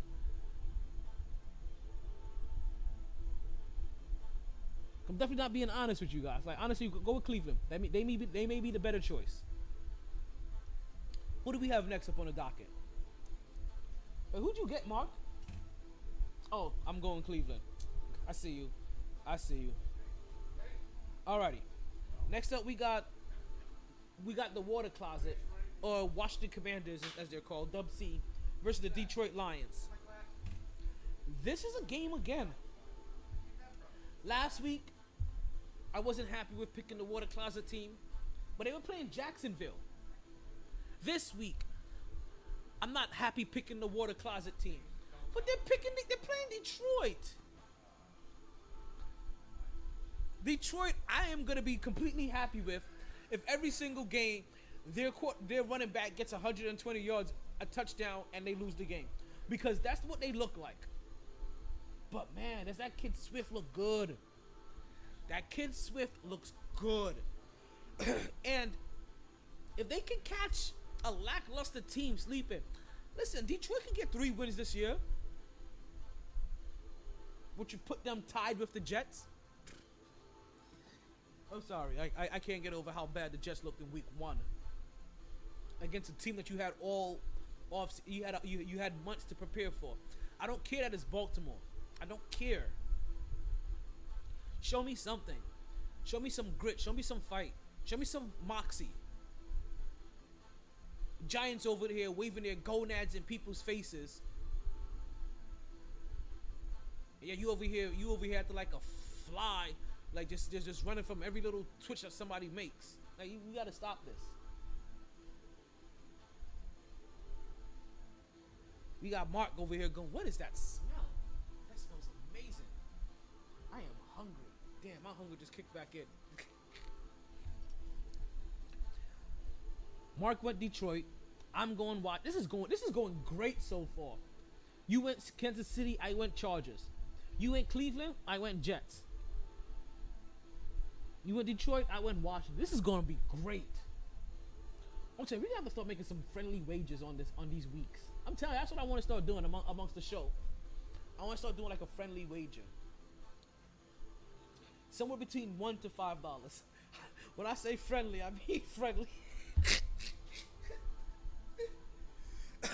Listen, we don't need anybody having any kind of missing money. Like, damn, I could have used that $5 for some cigarettes. Shit, I know, you know.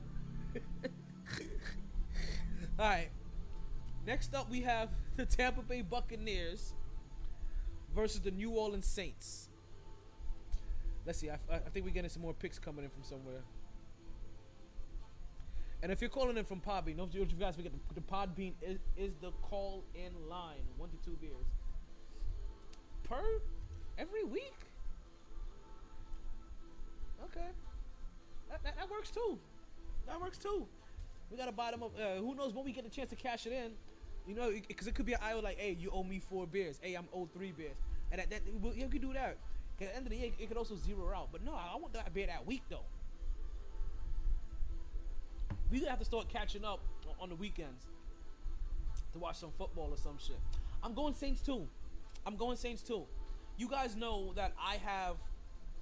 Now I'm gonna let you guys know. This also, and I would always warn you. I will always warn you if I'm picking from my heart and not my head. I don't know why you're surprised. Whoa, actually, Mark, I would like, and I'll give you time to answer this, right? Why are you surprised that I'm going with New Orleans over Tampa Bay? Now, while he answers me, right? You guys already know what happens here. I have a small piece of my heart reserved for Jameis Winston. I don't know why. You guys know I love me some famous Jameis. Like, I really do. I haven't stopped talking about him one season since he's been in college. I think I've talked about Jameis Winston every single year here on the podcast, except for when he was injured. And then when he was injured, I talked about how much I missed him. Pause.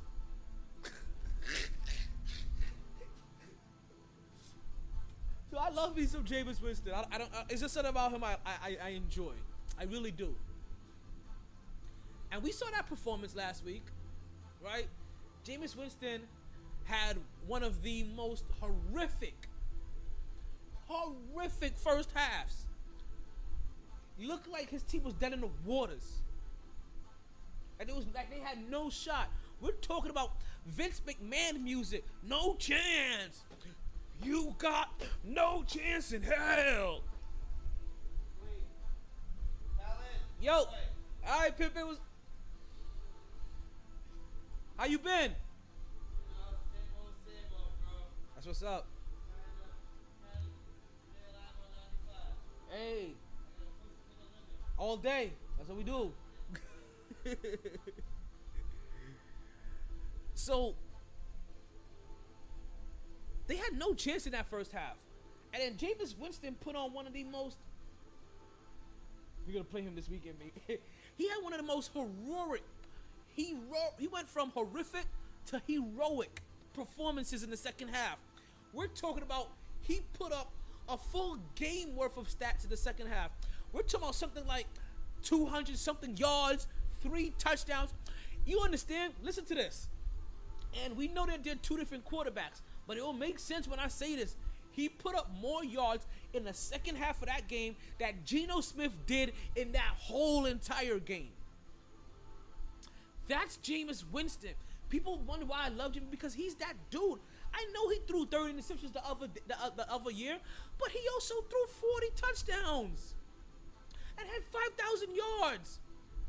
And then he had Tom Brady take over his team that he threw 5,000 yards to. Of course Tom Brady's going to win. Oh, yeah, I'm picking Jameis Winston because he's playing his old team. This is also a revenge game. You know how I feel about revenge games. Oh, no. Jameis Winston is over here looking at Tom Brady like, yo, you've been dipping your hands in my cookie jar. You know what I mean? You over here going to take the team that I've been successful with. The dude that I've been building this bond with him, Mike Evans. And you're just going to take him to the promised land. You're just going to sneak in and try to snatch my family from you? I got you. This about to be in a world where one man loses his team to another man. And he comes back to play that man. Boom, boom, boom. Heads will roll in Tampa Bay versus New Orleans. That's that kind of shit. This is one of those action, suspense, revenge kind of movie shit. And Jameis Winston is coming for all the shits. And it's a division rivalry game. Yeah. Yeah, you got me in the division too. I'm coming right back for you. It's how you gonna do me? It's how you gonna do. I'm calling for dirty hits on all you niggas.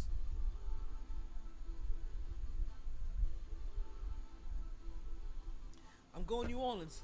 Mark is going New Orleans. I don't think I have anything else I can say about this. Now, I did warn you. This is kind of a heart pick. So logically, go Tampa Bay. If you want to go chalk, go Tampa Bay. Go with Thomas Bradley. The 23rd. Or whatever his number is. The 12th. You go with him. And we'll see you at the finish line. We'll see you at 4:30 and see what happens. Alright. Next up, we have the Carolina Panthers versus the New York Giants. And can I tell you that after last week's performance, not only do I not think that Baker Mayfield ain't gonna get the job done, but I am a giant. Stand up on my shoulders and tell me what you see.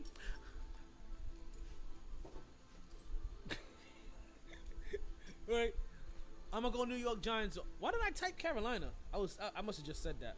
But I'm going New York Giants on this one. I'm going. You may play Jameis Winston this weekend. That's funny. But I'm definitely gonna go New York Giants this one. I got Baker Mayfield on my bench. I'm not playing Baker Mayfield. I don't even know why I got Baker Mayfield on my bench. I think I did it as a joke to myself. I did it as a joke to chill Will. And right now the joke is on me. Cleveland! This is for you!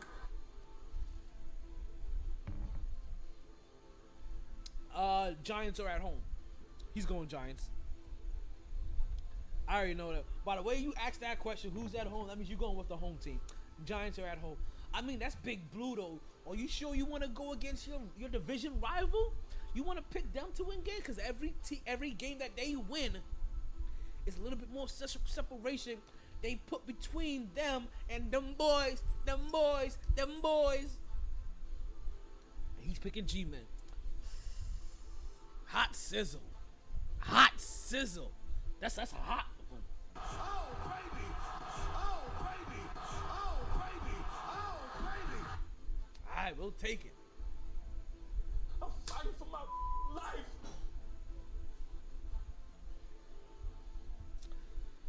Next up, we have the New England Patriots versus the Pittsburgh Steelers. Who you with? Now, after doubting the Pittsburgh Steelers in week 1, I will do no such thing again. I know they don't have Najee Harris, even though I couldn't remember his name earlier. I know they don't have Najee Harris. But at this point in time, the thing I was curious about in the beginning of the season, all of it was answered in game 1. See, with a team like Pittsburgh, they can answer all of your questions in 1 week. Teams like the Giants, teams like the Jets, you can't. It takes you guys years to answer questions. Is this the guy? Is this the one? Are we doing the right thing? Is this the right system? Nah. I knew in 1 week, this is going to be successful because of Mike Tomlin.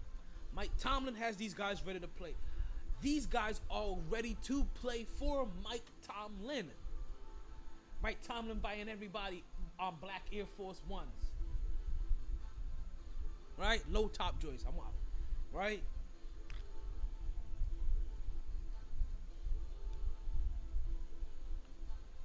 Right?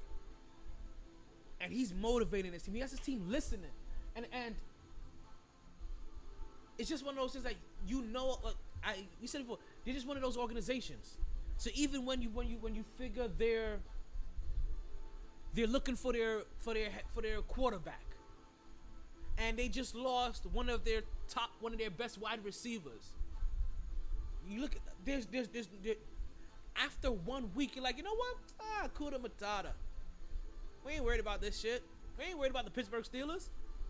We must have forgotten that this is Mike Tomlin, who hasn't had a losing season since he's been there. We must have forgot this is the Pittsburgh Steelers, who people call wide receiver U. We must have forgot that this is a division that prides themselves on defense and playing as rough and as hard as anybody in the league. Anybody. Like, we forgot about all that. It's like we needed affirmation, and you guys make sure that you do your daily affirmations so that you can bring whatever positivity that you want to bring into your life. But we wanted affirmation.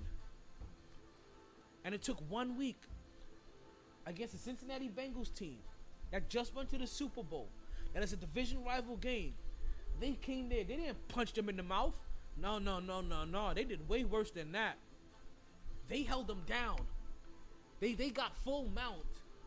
They pinned their arms. And they beat the shit out of them. What about what the Bills did to the Rams? Yeah. I didn't even see you over there. Yeah, it's kind of what the Bills did to the Rams. Curious about what you got to say about that. But that game already passed. That was a hell of a game. All right, we're gonna take a quick time out from the picks. I'll let you know. For the Bills and the Rams, that was a game that the Bills definitely needed, because and it wouldn't hurt them if they lost, but to start the season, to go up against the Super Bowl contending team, when, especially in a year that you're considered a Super Bowl contender yourself, you want that just for the overall high of the team, right? It gets everybody pumping like, oh yeah, we can do. If they win a Super Bowl, there are gonna be players that are gonna say, after we beat the Rams, we knew we had it, and we locked it and we focused the rest of the season. There are gonna be people that, so it wouldn't have hurt them, because even if they lost and they came back and they won the Super Bowl, they would have been like, that loss would have showed them exactly how far they were and made them step it up a little bit more. So win or loss, for win or loss, they would have found a way to make that Rams game. But it's better to have that win. It's better for everybody. The Bills team, Bills Mafia, Bills fans, the organization. You want that. The Josh Allen. You want that little bit of confidence, because you play a little bit better with that confidence. You're not now. While you may be more focused in game 2, if you would have lost, you're tighter. I'm hoping, they better keep it together, because it's Tennessee, we always lose. But the thing is, I'm kind of upset. I mean, I'm a Bills fan, but Allen should have been running. He should have stopped. He kept running the ball in the fourth quarter when we already had it won. It's like, I'm thinking he's taking too many chances. He gets hurt. We don't have the good guy no more. Our good guy that we had last year is now at Pittsburgh. So we have what's his name? Keum. Something like that. Chase Keenum or something like that. Yeah. Keum, yes, Keum, something like that. But anyway, I think when we have a lead, he doesn't take You know what happens? One, chances. you can't suddenly tell a fish to forget how to swim, I know. right? So And he loves to run. so he's gonna run, but also you never want your team to get in a habit of taking their foot off the gas in the fourth quarter and go away from what makes them successful, because not only is that how sometimes you get hurt personally with injury, that's how you hurt yourself as a team and allow the other team to open that door and come back in. So you know what? So you stay there. You know what? We were doing this. Let's keep the pressure on them, because you don't want that other team to breathe. They're a Super Bowl team, That's right? true. So you gotta think. Yeah, So you have to think, right? If you have somebody that should be of better caliber than you on the ropes, you don't give them a chance to breathe so they can catch their breath and think. Because now they just realize how they need to beat you. Like, no, we're gonna keep this up. We're gonna keep this pressure on them. Because like I said, because the better that win looked, the more dominant it looked, it's gonna lead to the confidence and the bravado of the Bills for the rest of the year. And you guys want that. Like you want to get your Buffalo Bill bravado going. Oh, it's going already. Oh, it is. I'm like, is it Monday? Yeah. I'm like, really?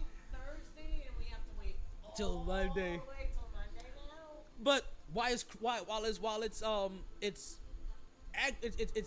it's really aggravating as a fan, right? And it's Yeah, but it's good but for them. exactly. because Can they need that some rest? It's a Thursday and game. You don't want them yeah. playing again on Sunday. Like that's not No. enough rest for them. So the Monday game gives them at least a little bit of rest to come from it. And it's a good rest because it's Tennessee. And that's how the NFL kind of has it mapped out. If you play Thursday, they try to get you on that Monday night game. They try to or you're on a bye week. They try to get you at least a little bit more time.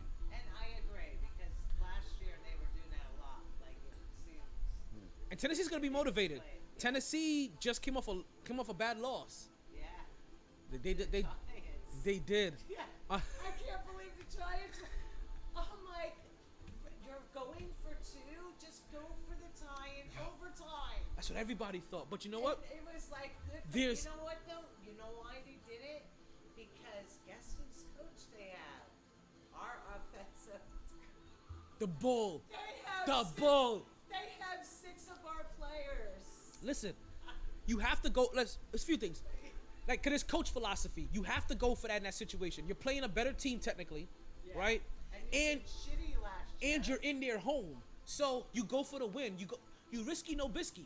Yeah. Right? You Let's but do it. it's a whole lot better than what a lot of coaches do when they always feel like their job is on the line, or they don't, or they play not to get fired. I'm gonna go for one. I'm gonna go for the safe thing. I'm gonna tie this up. yeah. No, this is a game of inches, and this is a game of wins and losses. You go for the dub. I liked it. No, I thought it was good. I was like, Hey. and I'm like, oh. That was pure moxie. After that, I was like, you know what? They don't call them huge. They don't call them big. They don't call them large. They don't call them enormous. They call them giants.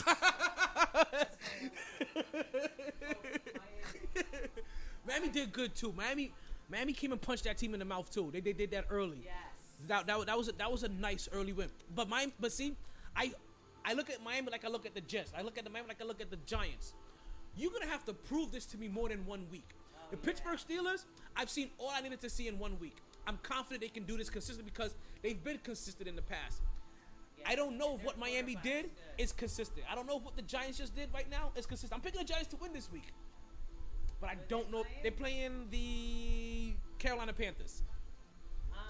Yeah, I would take. Listen, if you just beat Derrick Henry, you can beat Baker Mayfield and Christian McCaffrey. Yeah, definitely. Yes, definitely. Like, I would take the Giants over that. I would take that one. Well, I friggin' took Mayfield this week, thinking, oh yeah, he's gonna beat his old team. I thought so and too. How did that work out with him and Wilson? Oh, both failures. They both did fail. They both did fail. Damn. They That- both didn't win for their. But you know what though? It was almost the same thing. It was football. It was one man that wanted to beat his team, but we forgot about his old team wanted to beat one man. You know what I mean? So that's what I saw. I was like, yeah, Baker Mayfield really wants this win. Russell Wilson really wants this win, but he can't motivate his whole team to feel as motivated as he does. That whole team feels as motivated as he does to beat him. And it happened in both instances. What's going on, Jen? Oh my God. I gotta go in. Sorry. Alrighty, no, it's okay. It was good talking. Always. I just saw this woman that melts my heart every time I see her. Ooh. All right, let's get back into our picks. Folks. We have New England. We have Pittsburgh. I picked Pittsburgh. I think Mark, if I'm not mistaken, if I saw that right, Mark picked the New England Patriots. He did, and he did that with some kind of trepidation. He did not like that at all. I wish you was here so I can have you pontificate on that a little bit. But it's okay. We don't have a lot of time left on the show. We may have to get through these picks a little bit soon. That conversation, that would hurt. I ain't gonna lie. It was great, but that hurt us for time, right? If we don't get all the picks out, don't worry, folks. We will share our picks online, so you guys are privileged to them as well. But we're gonna keep riding out the rest of the show by doing our picks. We got the Indianapolis Colts taking on the Jacksonville Jaguars, and you know what? I don't go against players with my own name, especially when. Oh, you said fuck New England. Oh, Pitt, fuck New England. Oh, okay. I thought you were saying fuck. Exclamation point, New England. My bad. I read that wrong. I thought you picked Pittsburgh, and he was like, no, fuck, I'm picking New England. All right, so next up we have the Indianapolis Colts taking on the Jacksonville Jaguars, and it's just real simple. I know Indianapolis Colts have a good team, even though I don't trust their quarterback, but I don't trust anything about Jacksonville. Period. So, Indy it is. I will get Mark's pick when he pops that up here for us. Oh, he's going Colts as well. Next up, we have the Miami Dolphins versus the Baltimore Ravens. And you know what? The Baltimore Ravens are just going to have their way with our division until they play the Buffalo Bills, right? So I am picking Baltimore to go ahead and whoop Miami's ass and bring Miami back down to reality, because I did not like the way that their fans were happy this week. They just been all jolly and shit, talking about, hey, how you guys doing? How did you see the game this weekend? Like, sit your goofy dolphin ass down. Like, fuck that. So, okay, wait, hold on. So, I don't know why this is not happening. So, Mark had picked. Mark had Indy as well. And he's going with Miami. I like this. See, he's only doing that because he's been going to Miami games. So he's been tainted. He's been like Deshaun Watson, right? He's been tainted by the Dolphins. Like, see, are you telling me you are you about to adopt the 15 now? Like you let me. I want to know, who do you with between the Atlanta Falcons and the LA Rams? And I'm letting you know right now, if the LA Rams lose 2 games in a row, then you may as well burn down the arena. It is straight pandemonium. It is straight chaos. Woe wees me. Woe wees me. But I don't see that happening. I'm picking the Rams. I see this team bouncing back. I see that defense bouncing back. They're going to play the Atlanta Falcons. They want to see what this team has about. They haven't quite done much with this offense quite yet. Atlanta got them. That man didn't even get themselves that win last week. They blew that win in the first. Wait. That's what happened, right? They're the ones that played New Orleans. Am I? Yes, they did. They were dominating that game in the first half. And just in that, that's like Atlanta does in Atlanta fashion, they blew that whole second half, and they had Jameis Winston put on a Tom Brady-like performance in the second half of a game. I'm going LA Rams. I don't believe in Atlanta. I'm not gonna believe in Atlanta until Atlanta. Actually, I'm not gonna believe in Atlanta. I'm not gonna believe in Atlanta until they get rid of Trey Young. How about that? Like, that's that's how I feel. If you want to know, that's how I feel. That's how I feel about that. Yo, Trey Young was still good, bro. Fuck Trey Young. Fuck Trey Young. Fuck Trey Young. Fuck Trey Young. I'm just saying, you take it how you want it. Next up, we have the Seattle Seahawks taking on the San Francisco 49ers. I like Seattle. I like Geno a little bit. I don't think Geno's going to get 2 wins in a row, but Geno looked like a rookie quarterback, right? And I'm going to tell you why I say this. He wasn't given too much. He was given just the right amount. It was one of the, we saw his stats, 197 yards for a whole entire game with like a touchdown or something like that. Got the ball to DK Metcalf, tried to force the ball to DK Metcalf. That caused DK Metcalf to fumble one of the times. When it comes to Seattle, we're never going to talk about Geno Smith really being the reason why they won games. We're going to end up talking about how this defense won games, how they used to do Russell Wilson. And of course, Geno Smith is going to come in here and have no problem about it. Geno Smith has barely been a starting quarterback in the league for the last 5 years. If it wasn't for this, Geno Smith may not even be guaranteed to have a job right now. So of course he's going to listen to Pete Carroll. Of course he's going to follow what Seattle says.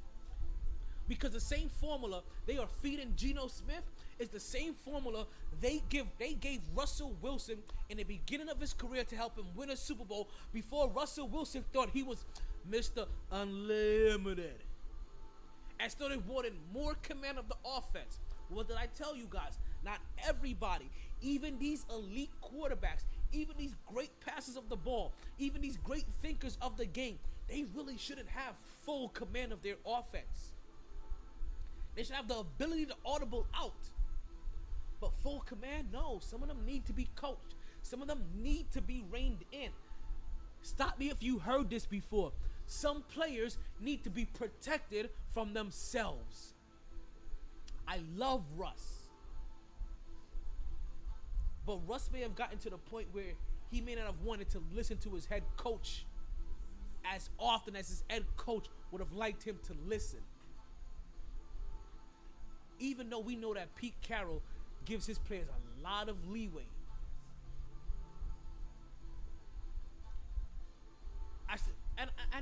I'm waxing poetically about the Seattle system and this whole time, but I don't see Geno Smith being it. Now, granted, it could be the New York Jet in me.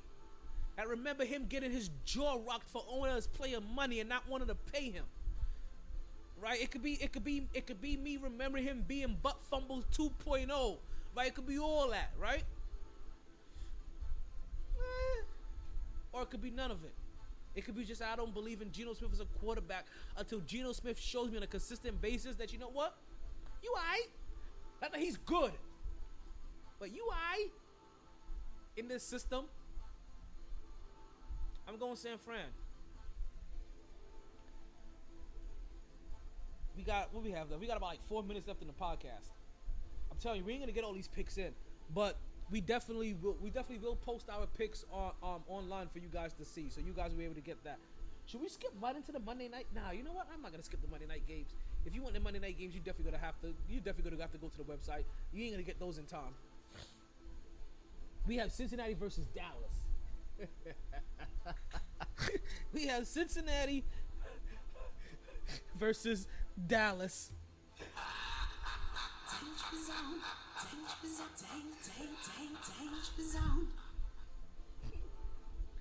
I'm going Cincy. Cincy took a bad loss last week. They had their face stomped in by a division rival. They know what it means to play hard and to have to bounce back from games like this. Dallas ain't got that in them, bruh. And they just lost their quarterback. Dallas ain't got them in there. What they gonna do? They gonna put this game on Ezekiel Elliott's back? Nah, not happening. I'm sorry. Sorry. I'm going Cincy all day long. I see Marcus going Cincy too, and Dallas is his team. But you have to be real. You have to just realize when it's not your time. It's not going to be your weekend right now. If Dallas had Dak Prescott, I at least would have given this a second thought. I would have thought this over a little bit. But starting quarterbacks, even though we're starting to get a lot more starting quality quarterbacks, starting quarterbacks are still at a premium. There's still not a lot of them. I should have found a good quality one. It's going to be interesting to see what this Dallas Cowboys teams look like for the next 6 to 8 weeks with no starter. I'm telling you right now, and I've been telling you this before, Dak Prescott reminds me a lot of Tony Romo, which completely explained to me back then why they were so reluctant to pay Dak Prescott. If you're worse than Tony Romo and you can't give me better than what he did, and he was also always injured, why the fuck do I want to guarantee you that kind of money when I know where this leads?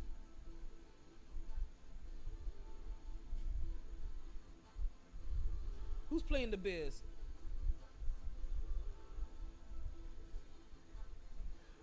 Next up, we got the Denver Broncos taking on the Houston Texans.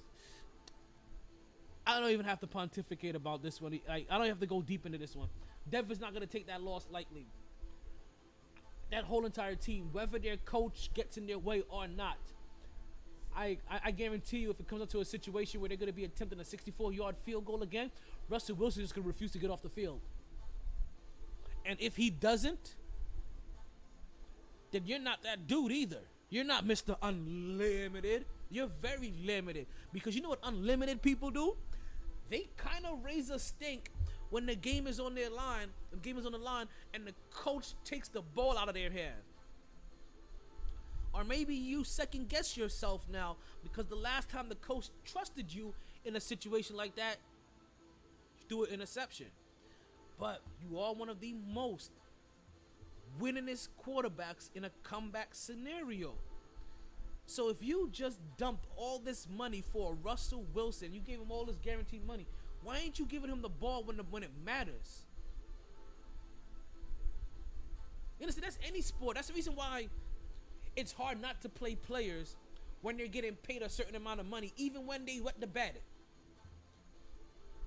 Tom Thibodeau. See, he believes in paying players that are veterans, but he also believes in paying players that get paid. He can't break that. It's in his DNA. I'm not going to go full on it because we'll never get anywhere.